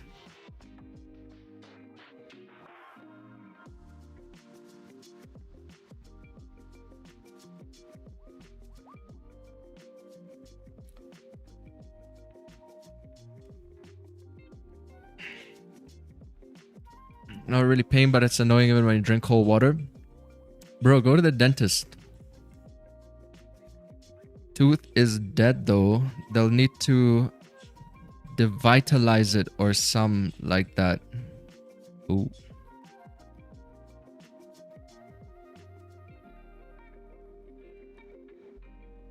What'd you say? You got a cracked tooth? Man, that's the worst.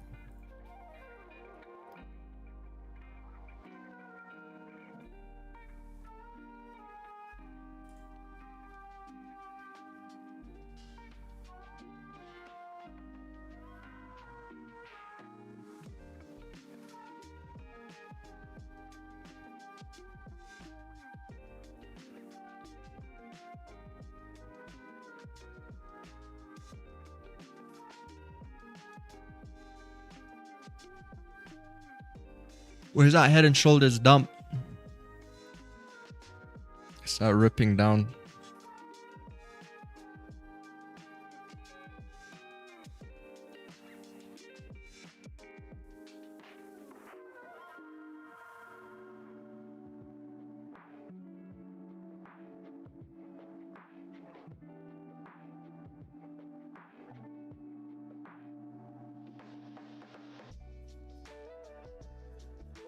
It'd be so tempting with that liquidity grab. We got like 6 minutes and then just see this thing rip down.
I was lost because wrongly put a stop loss. Do you give a tips? Only if you only if you send in a chart. If you're gonna send in a chart here, then we can see where you took a trade and where you put the stop loss. So how am I? Yeah, I could give you a tip, but gotta see how you trade first.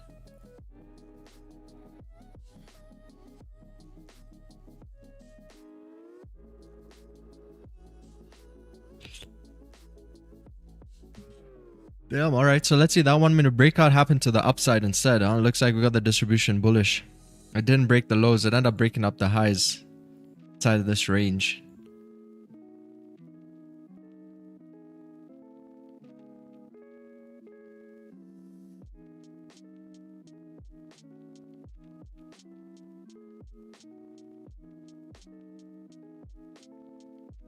This is what we're expecting gold to do here in the 15 minutes soon. Like literally just what happened right here. Pretty decent break. How much did it push here? Like 40 pips?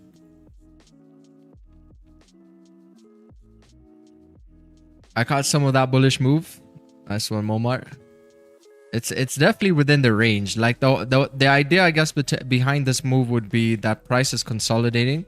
Like you got resistance and you got support, and also the daily is consolidating. So essentially what it is that you're doing is you're buying at the bottom of the range. So that's the current market condition. It's a sideways movement. So since you're buying at the bottom of the range, you see now sellers are coming in at the top of the range. So that's why it's still played out for you in a sense, because although we're not trending, this is the current market condition. Buys at the lows, sells at the highs.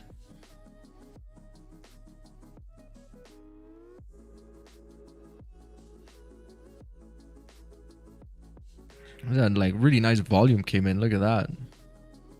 TetraFX entry. See, volume. That's what we're trying to catch. We're trying to catch always volume.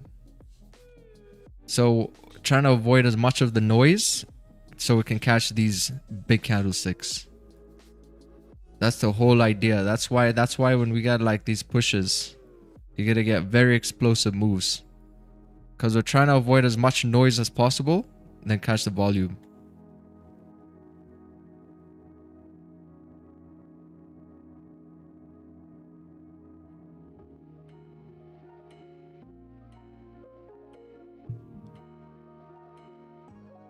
Well, thanks to TFX Concepts, have improved a lot these days. Glad to hear it. 2 hours consolidation. Hopefully this will break out. Yeah, hopefully it's gonna be huge. This definitely got a really nice range below here.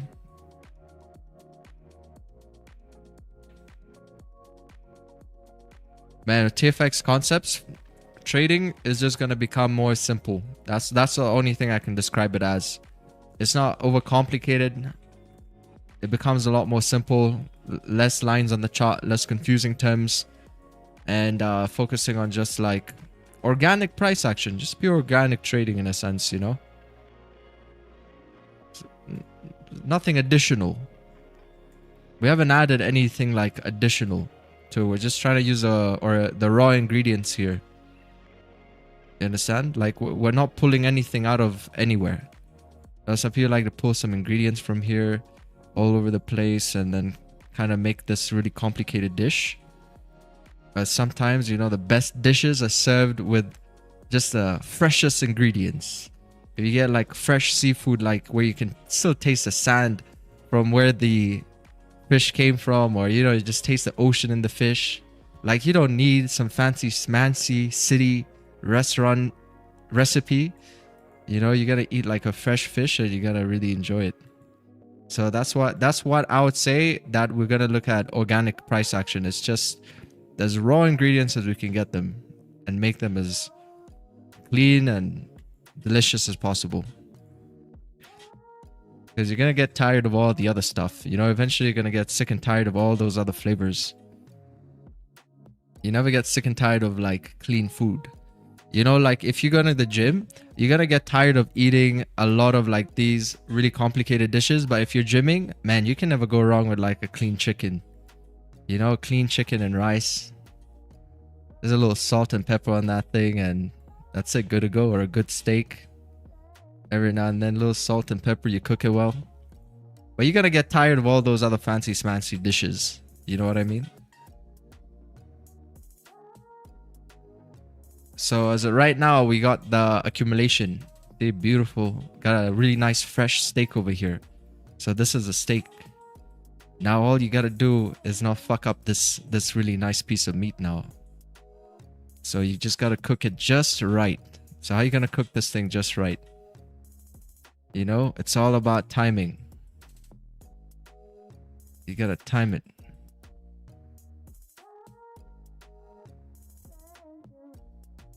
This donkey, that fake 430 candle.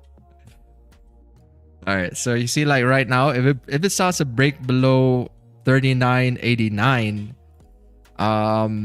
that's gonna be pretty good. Like the fact that we've just been holding this key zone for such a while here, and you're gonna have a left shoulder head, right shoulder volume to come in. I think it's gonna be a pretty good seer, you know, maybe at least get like 20 plus before any kind of pullbacks.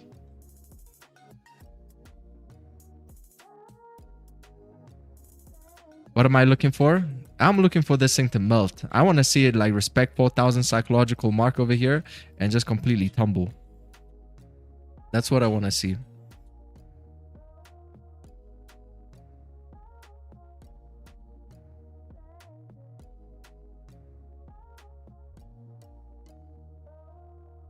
I want to see what happened here on the 5 minute to happen. Like you say, let me invert scale. You see this move that happened right here? What's that? What does that look like to you? See, we're just using the raw ingredients here. The fine piece of steak. So when you go shopping and you got a restaurant, you got to know how can you pick the right steak? You're gonna feel the firmness and everything like that. So what do you see over here?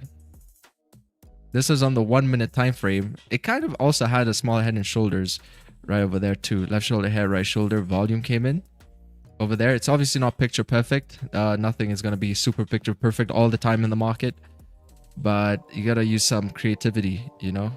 I think the creative part of your brain needs to work more than the logistical part of your brain. I think the logistical part of your brain is what's making it difficult for you, because you got to think like a robot. You know, if you're gonna give AI to trade, AI can't see the chart like you can see the chart. It's not as creative, you know. So you gotta start looking from a bit more creative perspective. But you see, basically what's happening right here is what I want to see the price is going to do soon as it comes down, breaks those lows, and then have it continue to tumble down to fill up the range on the left hand side. But now we're talking about the 15-minute time frame. Oh, let's go on the 5-minute actually. 5-minute time frame right over here. About to break these lows like 39.89.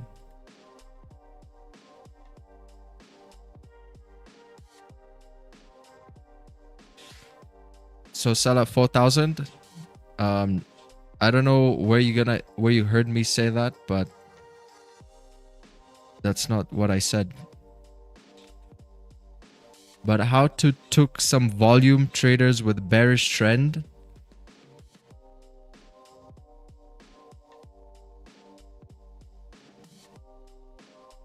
Yeah, I think the gulag here is still a bit confused.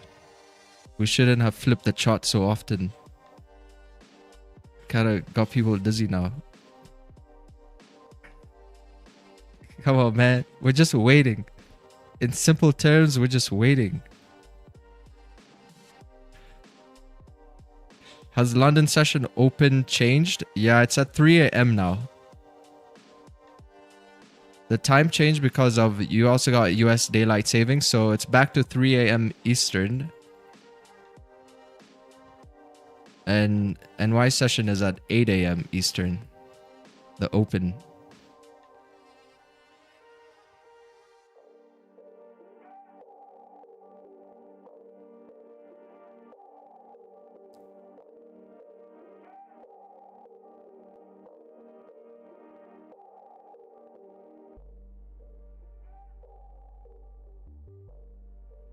The annoying bug might finally leave the bulb alone and go out the window.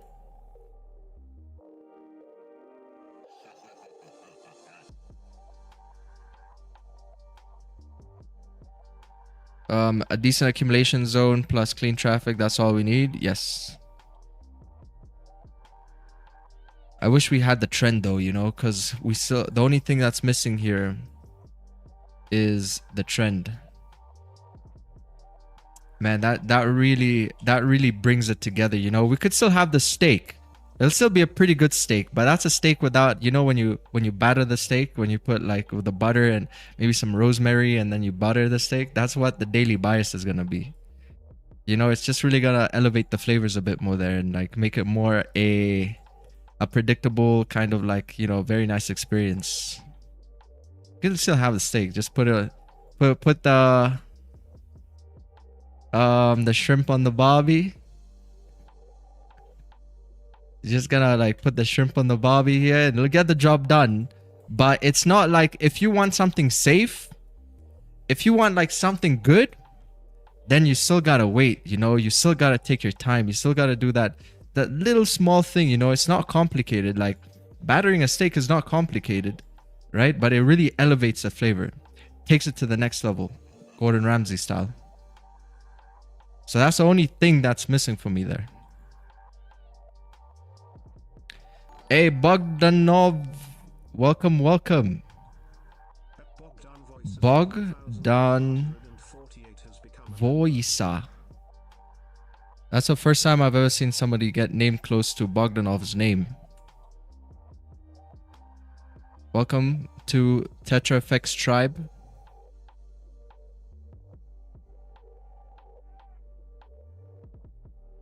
I'm Australian and I have no idea where shrimp on the barbie came from because we call them prawns. Prawn on the barbie?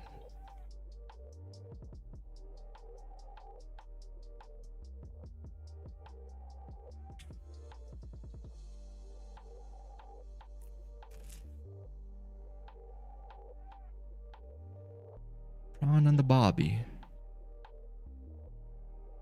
You know, let it rest for a minute. Yeah, gotta let it rest for a minute here. Make it more juicy. See, the more it's like resting, it's still resting. It's pretty nice. Pretty nice steak. Very nice steak.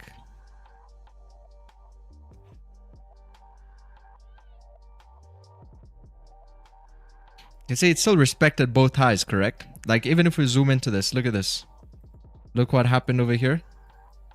This wick still did not break these highs. That was a difference of maybe 1 pip. It couldn't push just 1 pip to break those highs even. You know, so we're waiting to either gonna break above those highs or price is gonna break below this support area over there. And then we should see some sort of a move come out of that. Oops, put this back on.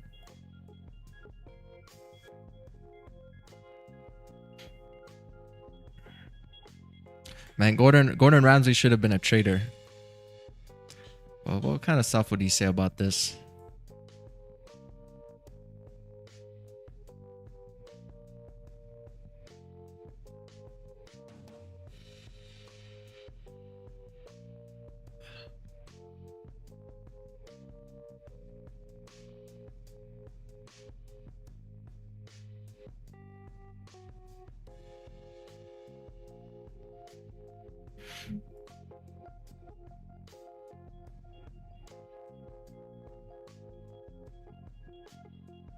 It's fucking raw.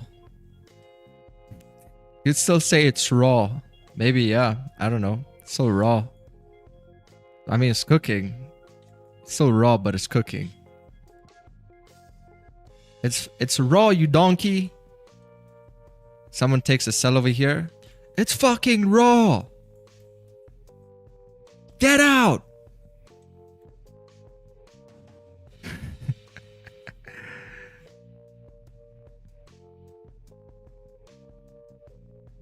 Gotta wait for it to, like, you know, break these lows. Man, cooking and trading is a similar thing, you know, because you gotta take it out at the right time. You gotta put it in at the right time. So it's like everything with timing. Like, look at this. As it comes to break these lows, that's when the reaction should be coming through. But obviously, I'm not taking this. It's a first point A. I did not think we were gonna be here for this long. I thought we would have already moved, like, early on when we started stream. I thought we could already move down. But for a sell, it's really not a bad idea. $4,000 psychological mark, break of the lows, clean range. Structurally speaking, it does look good. It does look good. Let me see what 15-30 minutes is saying. Oh, we gotta go through. Oh, look at that. Pull back up. Oh man, we even drew this. Chat, how crazy is that? We literally draw this pattern over here. Remember how we said about candlestick closing below support and then getting the candle come up, take out liquidity, and then reflip in the last few seconds to break the lows? We literally spoke about that. So it's like, let's see on the 1 hour. Still got the hourly SMAs over there in the way. Oh, still got like also 15-minute SMA right there. It's called coming out to the 5-minute SMA too. So a few things in the way, but you know, the idea about whenever a trade is like this, the idea to it playing out is also based off the time that it took to cook. You know, because if it's cooked for so long, you don't want to like overcook it. So market sometimes gives you that move. You know, so it wouldn't want to come here and then come back into that range. But I'm still gonna wait. I'm still gonna follow my rules here. And wait. I don't want to wait for it to break here. Move down. And then I'll catch it a little bit down there. At least I'll be sure about the direction that we're going. There's definitely a point A right now.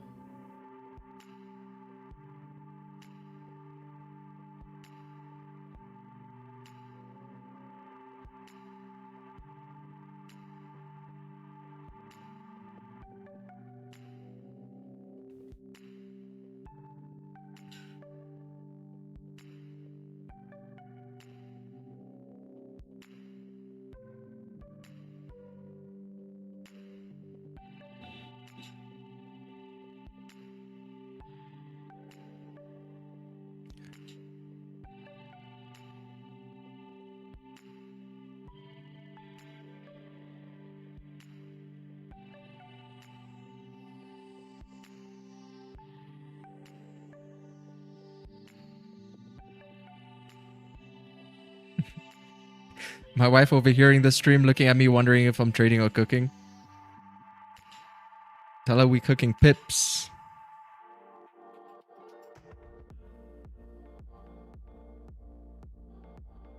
There's apparently a restaurant in, I think it's when I saw it was in Thailand, called Xauusd.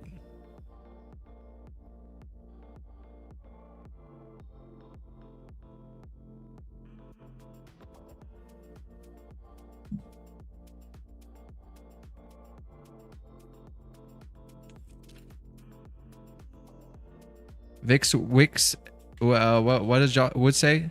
Vix Wix and dips, straight pips, no whips. I'll go for it. Little trading inspired restaurant vibe. Go over there and you know you got your MetaTrader terminals opened up as you eat some juicy pips. Pips for breakfast.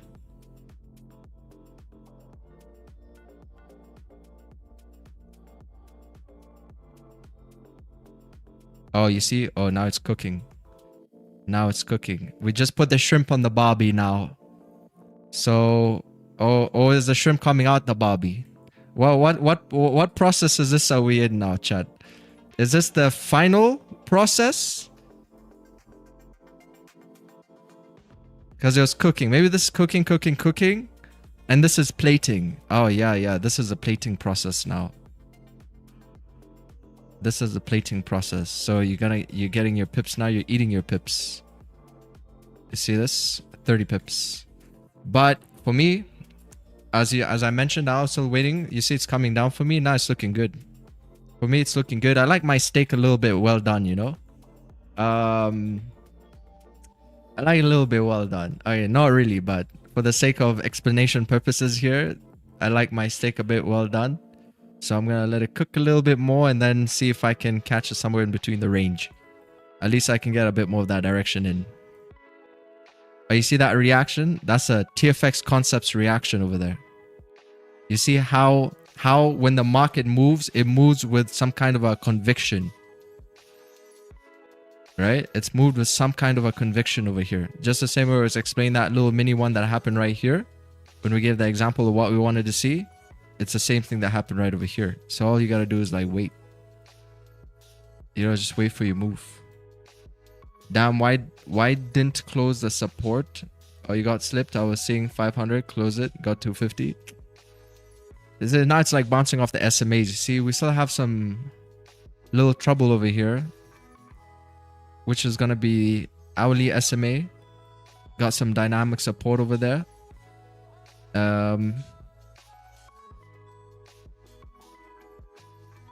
Let's see what else. 15 SMA, we still haven't closed it. And the 5-minute SMA, you got some dynamic support still holding it. But that's why I mentioned like you could most likely get like a 20 pip rip. At least like 20 pips. It pushed like about 37, 35.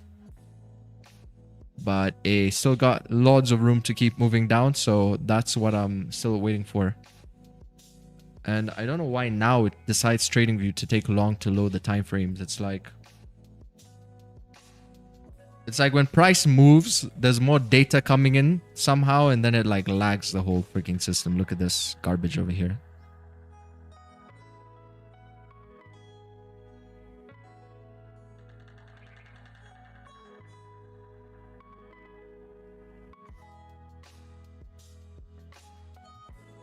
No top wick.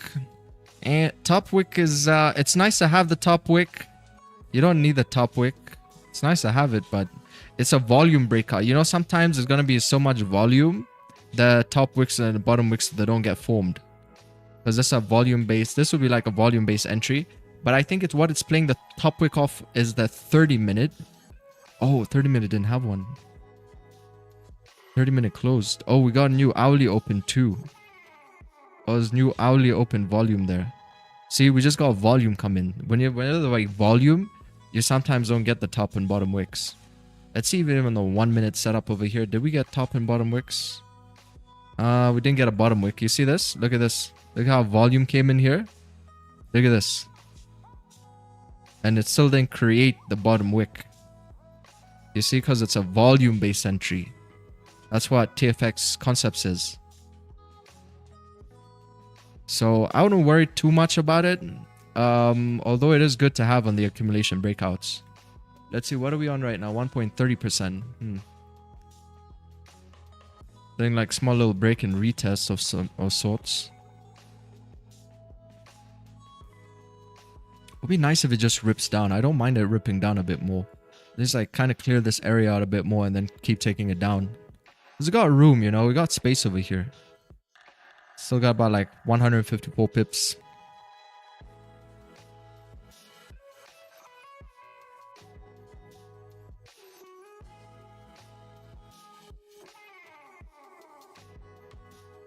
So the first round has been served. The entree here, we've just had the servings of the first dish. A pretty nice 38 pip dish. Now I'm gonna wait for the next dish.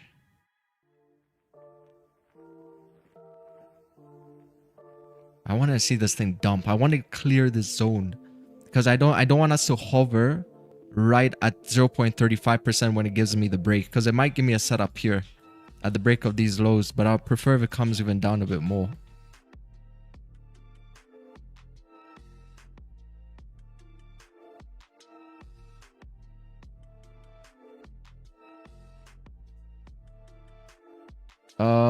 Some AB, hello, welcome.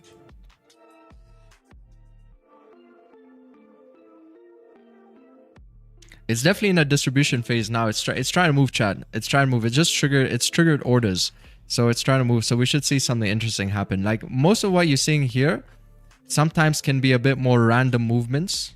Let me see on the 1 minute if there was anything leading up to that sell. Maybe nothing too obvious. Nothing too obvious. So this is mostly random, generally speaking. You know, for me, I try to be as super objective as I possibly can be, because I feel like that's how you just get a better psychology and read on price most of the time. So I think this would be, generally speaking, we can say not much happened here. You could have got some buys, sure, someone took some buys over here, etc., maybe even a sell, but this is all kind of like range. And then you see when it breaks these lows, objectively, we can say that this is something that's going to be a bit more obvious that people are going to be looking at. You know, some people might be looking for buys because there's an FEG down there somewhere, or some people are going to be looking for sells. So candles can continue to fill this range, but objectively, there's going to be a reaction here. Thus, this could be the start of the objective distribution. Because I know some people can say, oh, you know, I took a sell over here, or I took a sell at $4,000, etc. But I think this would be where we'd start to get those legs. Like we'll start to get a leg in, like distribution leg. Some kind of direction.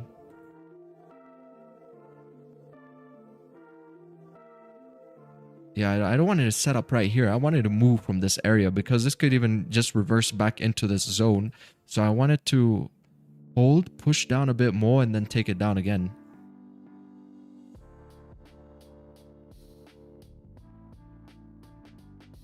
It's all patience, you know, trading's all patience. The more you're going to look at the chart from objective perspective, you have like a much more better chance of understanding what it is that you're looking at, you know.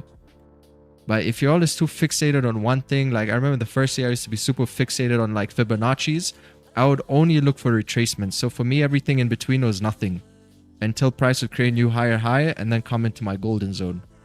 So you're gonna miss out on a lot of other things if you're not able to become objective.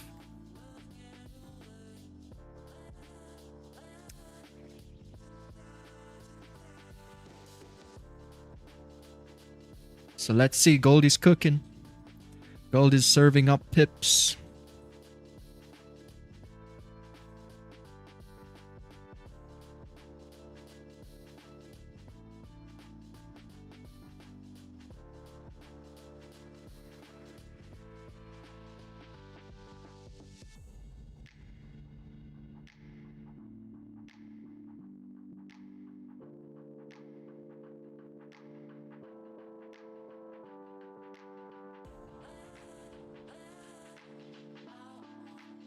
Come on, Goldie, move from this. I don't like that 40%. You know, that 40% mark it's also like a psychological barrier. Sometimes we get into 40% like this, but it never cracks that 40%. It just rejects it.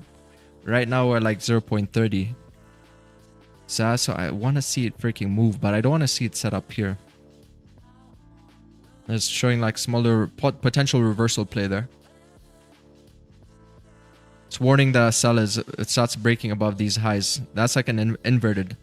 That's a small inverted head and shoulders here. Left shoulder, head, right shoulder. It's a little bit of a fake out. You see, as soon as it starts to break above these highs, you could see it pop back into that range.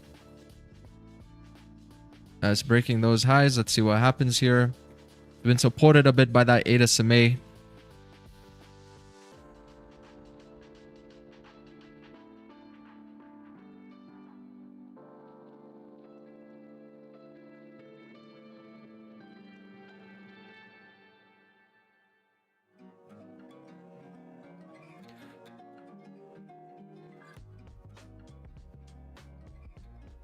Where are we sitting at? All right, let's see on the daily.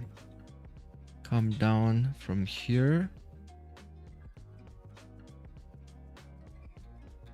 Doing. Oh, it'd be like right at the break of the lows. It's a little bit too soon.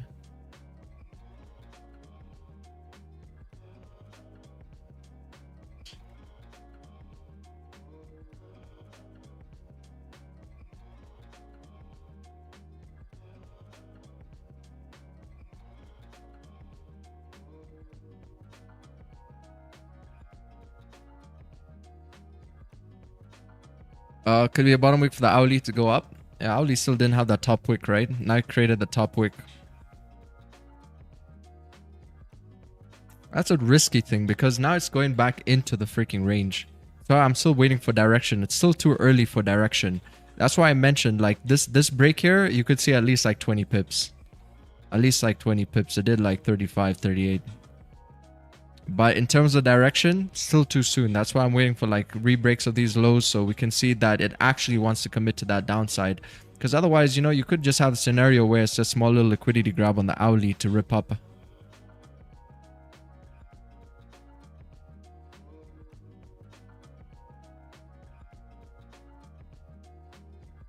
I already gave them a warning sign.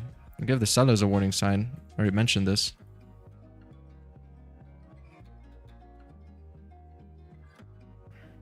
Been in the range since 2 weeks. Just so much room to move down though. Look at this. From here to here. Still got like 128 pips.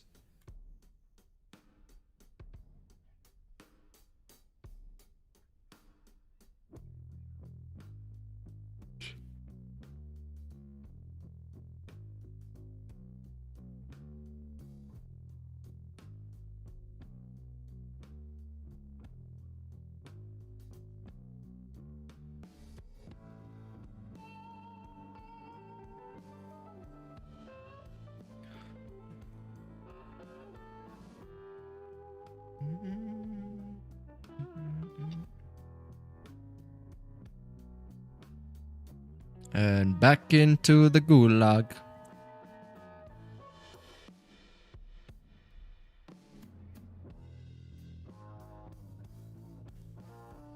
Back into the no trade zone.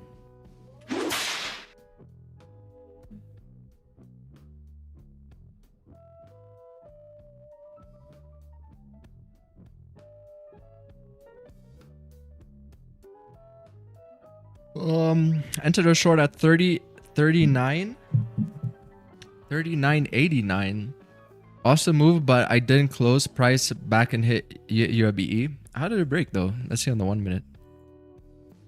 Oh, it was a solid 1 minute candle break. Yeah, volume came in. People got into those sells.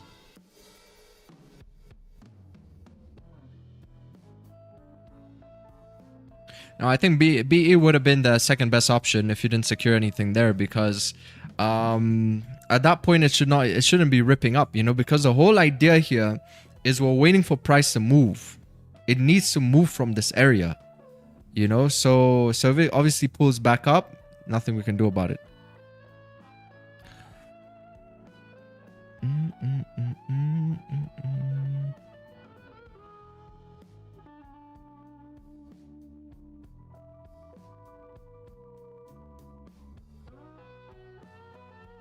Can I be ringing a bell to signal to show you to be ready? No, it's not possible. I can't ring any bells because I can only act when price gives me my setup, because I don't know when it's coming. It could come like, it could be literally like I showed you an example in the beginning of the stream of what we posted here on Discord. It could literally be the last minute that closes that creates the structure that I'm looking for. And then I'm in on the next candle. So how will I know prior to that candle closing that it's going to close so I can take it on the next candlestick? You know, it's not possible. It's not possible. You're either going to like focus on the skill and use what is in the WAP database to aid you in catching these moves also. But you know, like I don't have a time machine and I can't predict candles how they're going to close. I can only react to them. That's why even right now I'm telling you, like I have to see first price come down and then show me a setup, and then I gotta look at that setup and say, okay, am I gonna take this setup? Or am I gonna say like, okay, maybe it's not like formed properly enough for me to take. But I can only give those answers to those questions when we're actually setting it up. Like there's no other way. I only have to see it.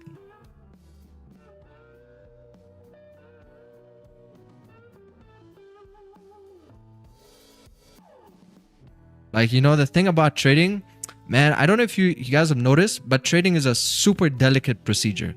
It's so delicate. You know, sometimes you're going to have some of these trades you're taking yourselves based off your own strats. And then maybe something so small is a bit off and it actually affects the way the trade plays out. You know, when you start to refine your entry models, you're going to start to realize just how delicate trading sometimes can be. I guess it depends on your journey, you know. It kind of depends on how you trade. Sometimes it's hard to see that delicacy when you are, let's say, waiting for a Fibonacci retracement, because nothing kind of changes, right? Like not much really will change. You'll just draw it from here to here and then just wait for it to come in. Or if you got a fair value gap, like sometimes not much changes because you just wait for it to come into the fair value gap.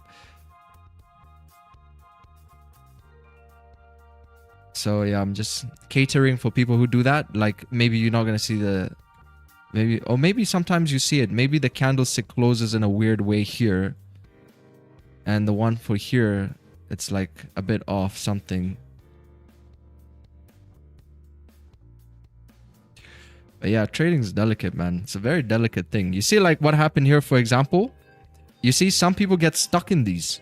You know why I said like, this is the thing. You could get away with like 20 pips. You could get away with like 20 pips here. That's why I said it. You could get 20 pips. People made money from this move.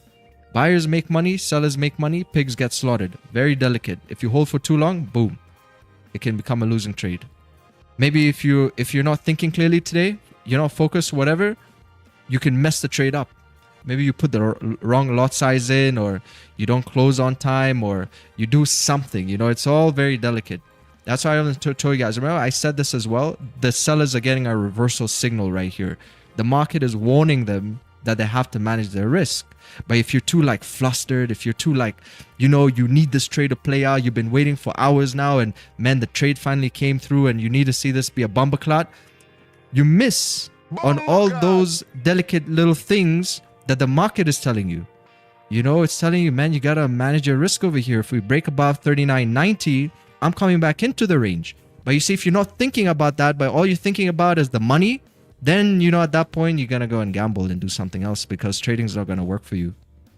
You know, if you don't want to like focus on actually learning the skill and the craft, then you're just going to be a feather in the wind. And, you know, like the market is just going to control your days. But you want to have the most control over your days as possible. So you can't just be too fixated on the money, because people are too fixated on that. Maybe they're stuck in this range now.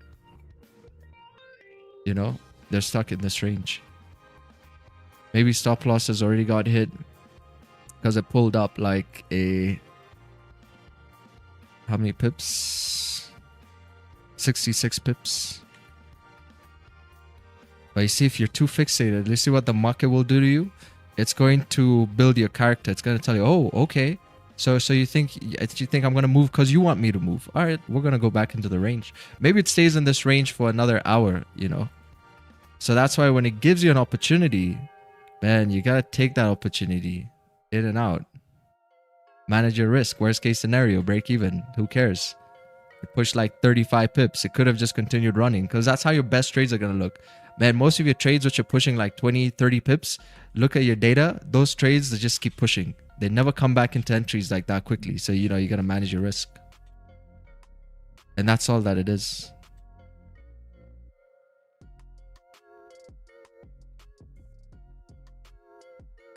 Nasty wick. Yeah, nasty wick. It gave like something, you know, it had to dish out pips. That's what I meant. Like, because, you know, traders waiting here for so long that it gave pips. The market pays you. It will pay you. Just be humble. Stop trying to be all the time so greedy and gambling with drawdowns. The market will pay you. It knows this. It knows people have been waiting over here. And that's what I also mentioned.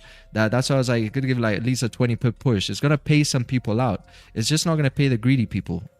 That's why majority of people are failing in trading because everyone's so greedy. Everyone's trying to buy a Lamborghini tomorrow or yesterday. But you know, that's not how it works. You first have to master your emotions before you master any material possessions in the real world.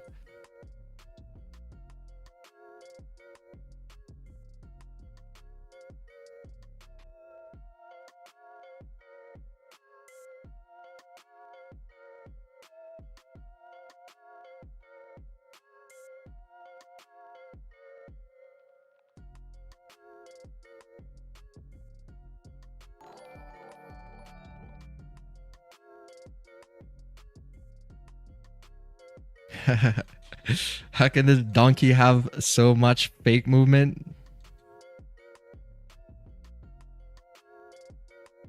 So true, there are a zillion ways to lose, but only a few ways to win. Yeah, exactly. That's true. That's true. There's so many ways you can lose, right? Because you can take a sell here, you can take a buy here, and it's like all that is random. It can be random.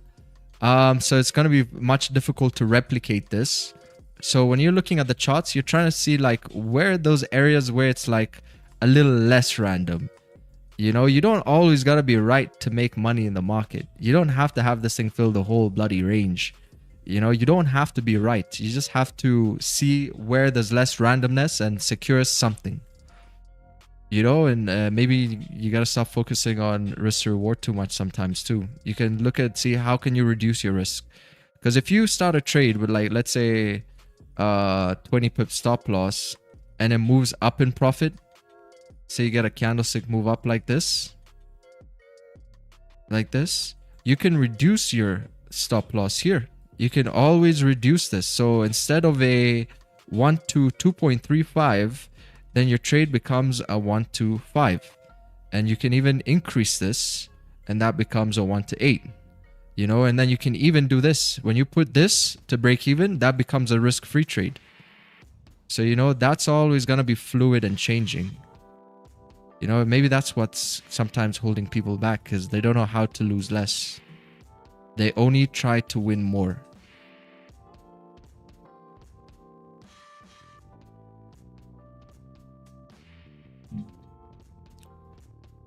It's a lot harder winning more in the market.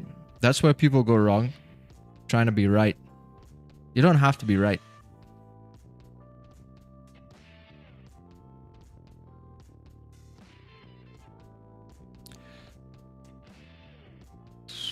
So yeah, gonna wait here a bit longer, I guess. I'm gonna give it like 30 more minutes. If it doesn't come in 30 minutes, then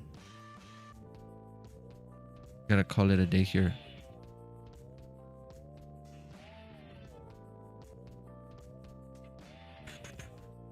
At least it created a new lower low, so that could be a retracement to continue pushing down. At least that's one thing we can say with structure. We've created ourselves like a new lower low here. Boom, boom. Pull back, boom. Start moving down. We do have a change in variable. So I might see price start tumbling down soon again.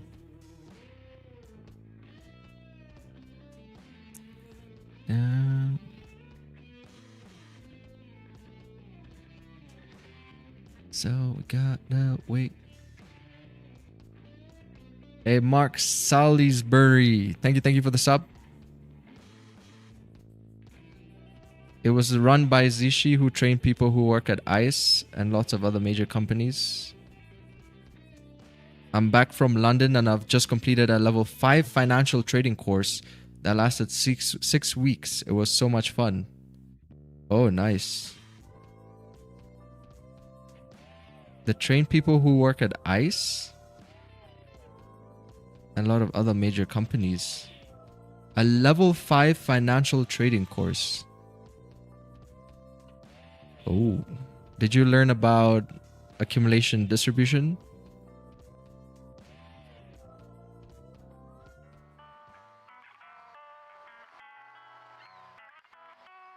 Or what do we learn at level 5?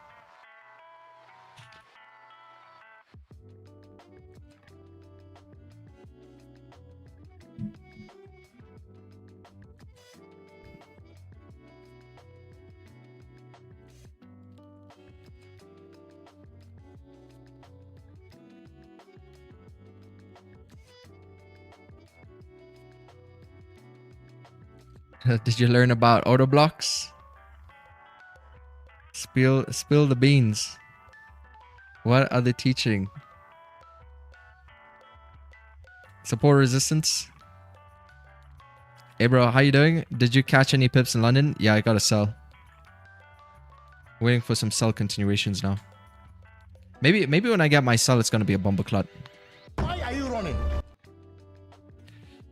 We did touch on it a little. It was a bit of a mix of learning all different markets from STRs to FX. And then the technicals. Already knew lots. I've been trading, but it was part of my uni course. Oh, nice. I wish I had that in uni. I wish they taught that in uni. Like a course on financial markets and trading. You are excellent. Man, thank you, Peregrino. I appreciate it.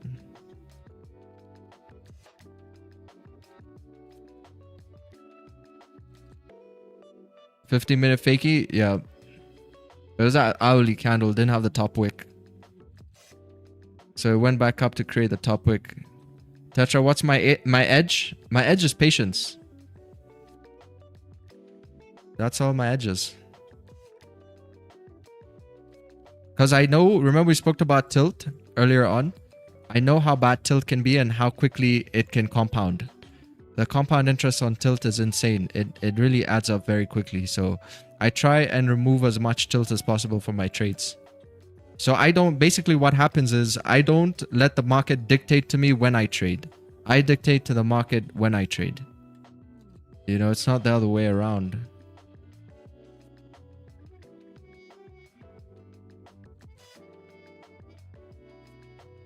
Some people, they let the market dictate to them when they trade. Throughout the day, maybe a setup comes in later, or they've been waiting for so long here that they need to take certain moves. But if I don't see what I want to see, at least for now, because at this specific time, London needs to trend. You know, so I'm going to give it like 30 more minutes. London needs to trend. If we're going to see like a bomber clap move, or if we want to see like any kind of potential runners, and London needs to trend, and we're not trending. 0.20%. Yeah, to get a better chance at getting this range filled, then we have to be patient enough to wait for price to break below support.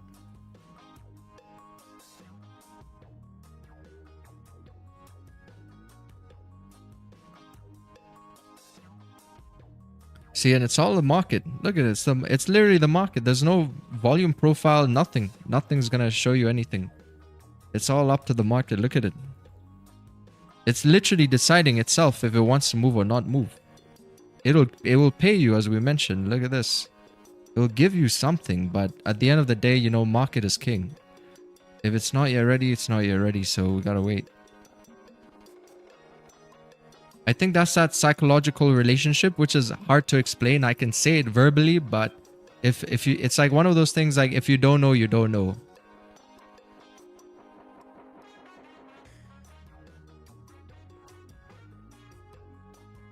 You just have to put the chart work in. Like you just have to look at it every day and then see with the basic concepts what it is that we're looking at. Join into the stream at least for a quarter.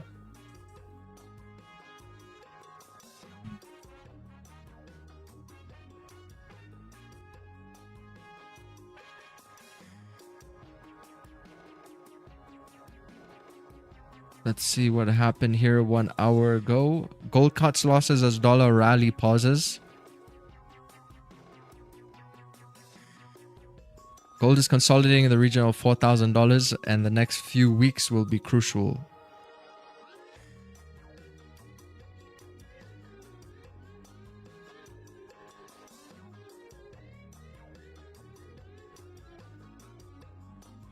He was trying to break above 4,000. That would be the hourly liquidity grab, but as of right now, it's just spinning.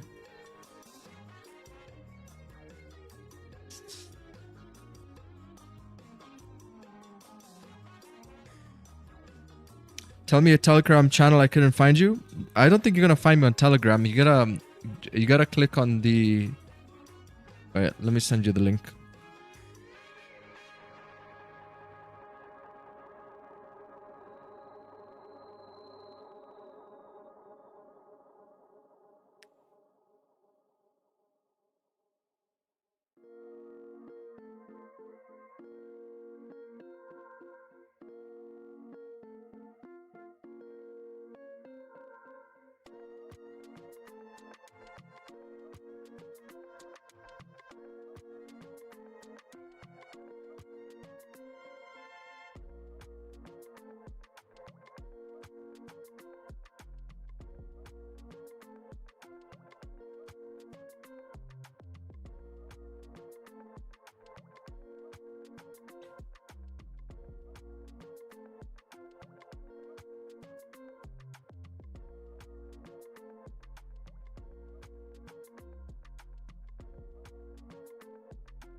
Yeah, I think we're just waiting for that dessert down here.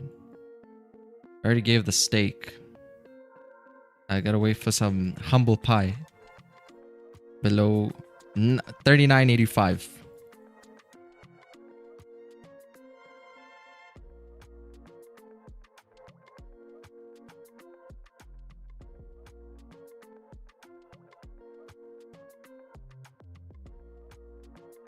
Jesus Grace Network. I think like when you're gonna ask these questions about the mentorship, there's a support group. If you're already in the mentorship, we got support channels on WAP and on Discord. I think that would be the best place to ask like very specific questions or like technical questions. You know, the streams are more like, you know, if you want to send in some charts or it's like very basic questions and it's, you know, perfect. But if you're already part of the mentorship, yeah, just use the support channels. Those are VIP access.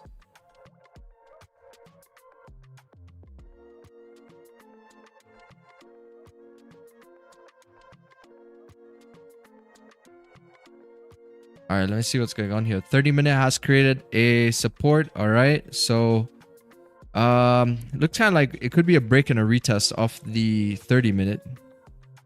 See, I'm still kind of respecting this zone.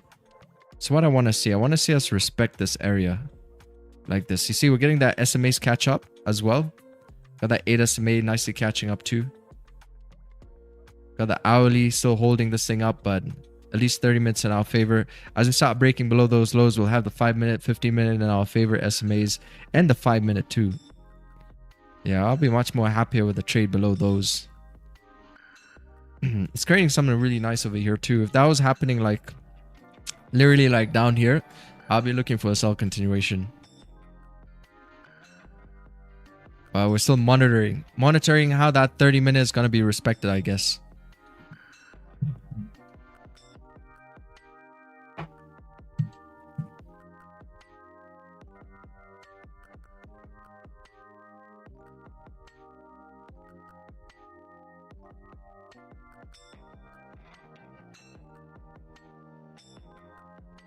Kind of hoping for a huge dump.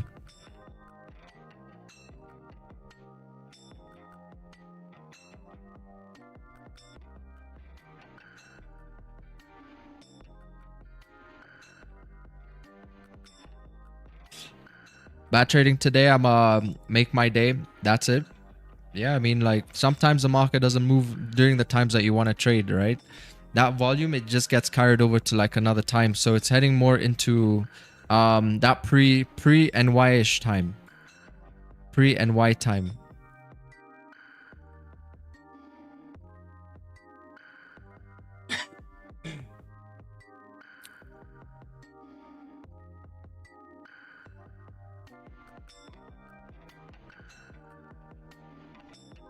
Pretty rangy.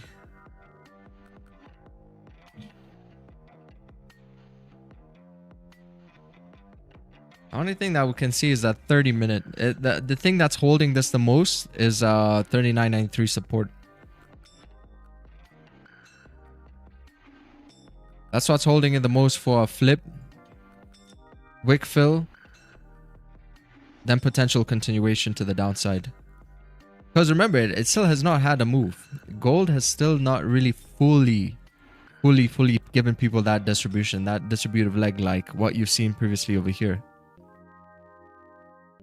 You know, it still has not given a move to that extent yet.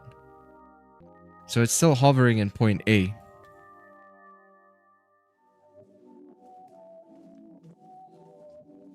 This thing is all going to be about timing. If you're going to catch the move that heads down to support, that's all going to be possible with the right condition, the right timing, the right setup.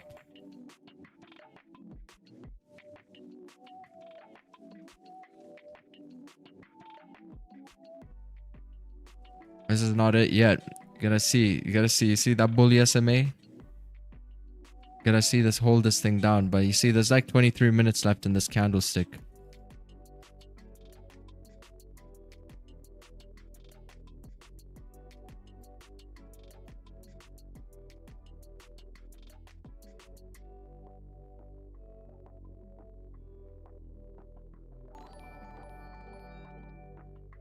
Bowman speaking later.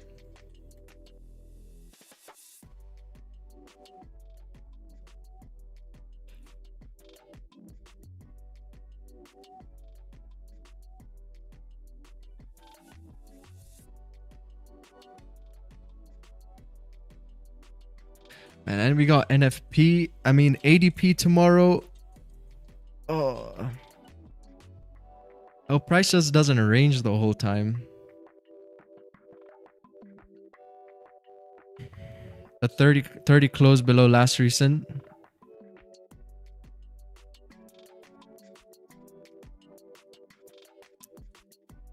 Man, hope it doesn't range.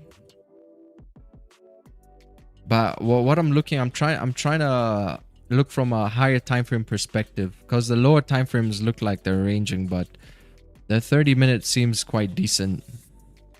Because all it did was it just moved up here, and then you got like a shotgun entry, and then gave like a small push.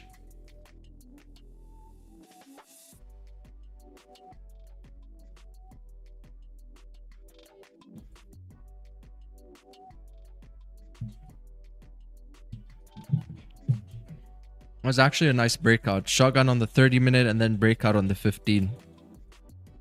That's why that 1 minute candle just ripped. Once it broke those lows.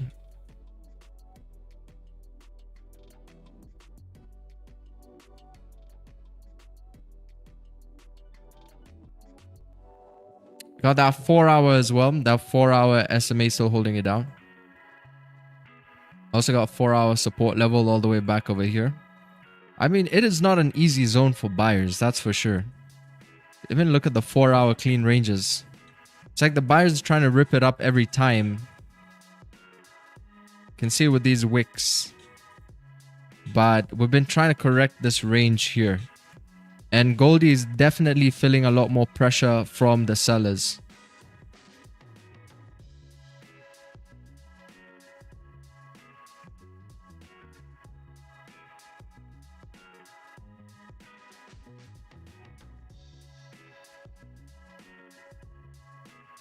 That's a very difficult zone to trade because there's a lot of candle closes and a lot of wicks that I've generated in this zone.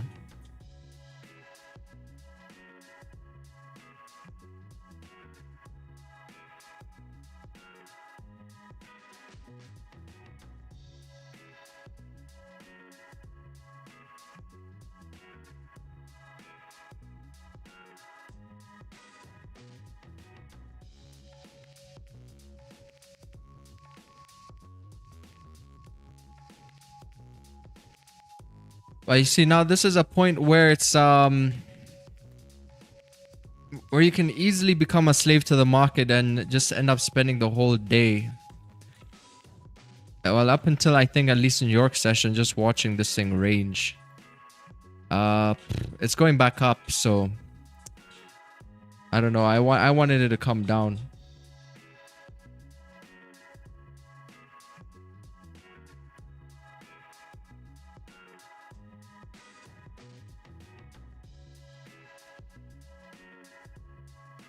I wanted it to come down.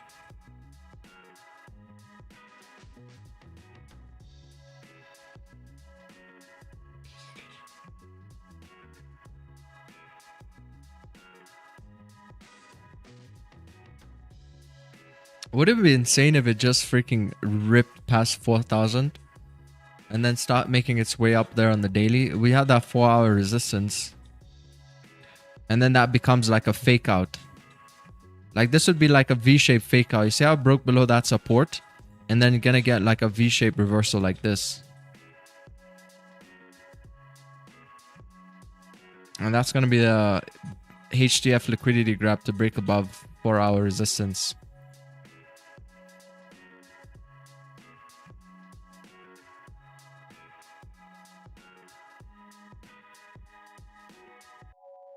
And see a little bit of volume kicking back in.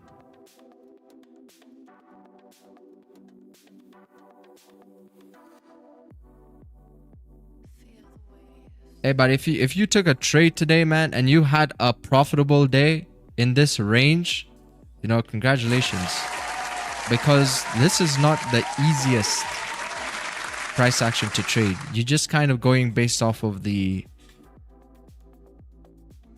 I don't even know what. You're just taking it. I think that's all that it is. You're just taking it. Like, congratulations, man. Because this whole range, we haven't moved since we started stream. It's like 148 pips. Literally have not moved. See, daily bias indicator. Make sure you guys get this on your charts. Because now that's going to show you when we start to move. Even after stream. Until you see that thing say bearish or bullish. You can be rest assured that gold is not gone anywhere. Yeah, just be based off feeling. That looks like exactly what the 5-minute did, to be fair.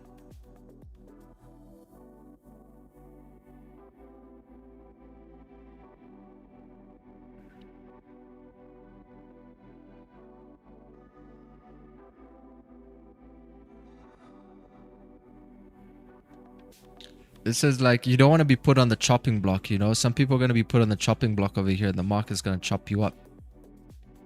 It's going to chop you up if you're going to trade in this. Because people get chopped up here and then, you know, when it finally moves, they're like, damn, should have like saved my ammo.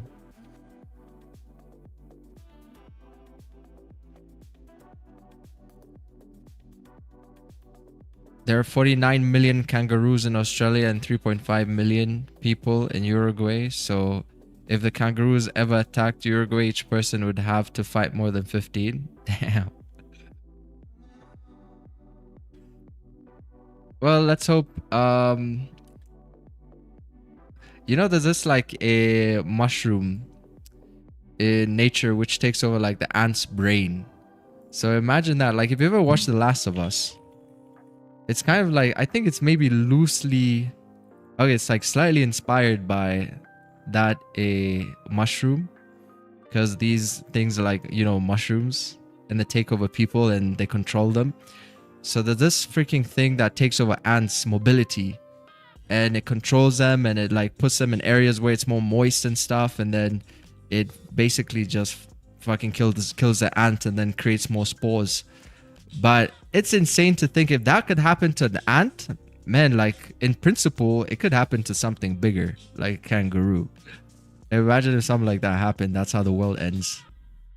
And these are spores, you know, so they can travel like quite good distances. What the hell is that thing called? Mushroom takeover ant. It's called the Ophiocordyceps. This is what it does. It's like a spore that falls on the ant and then it controls it and then takes it somewhere where it's more humid, and then it does this thing called the death bite, where it's gonna lock its head into the wood and then just freaking grow out of its skull. Look at this thing.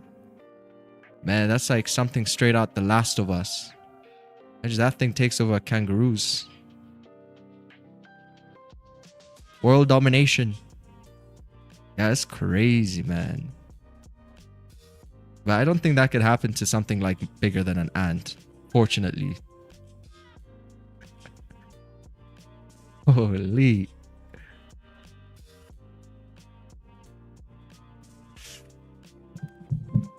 Zombie kangaroo syndrome.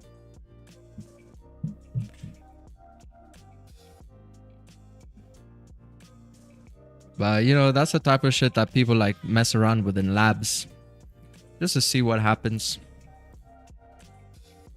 But I'm just gonna call it a day here, guys. It seems like price is not going anywhere. Man, yeah, it's really not going anywhere. So I'm not gonna be a slave to the charts. I'll see you all tomorrow, and hopefully we can get some trades in. Adios.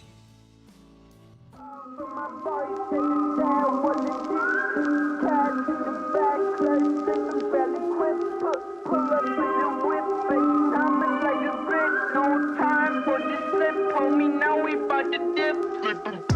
My boy said the style.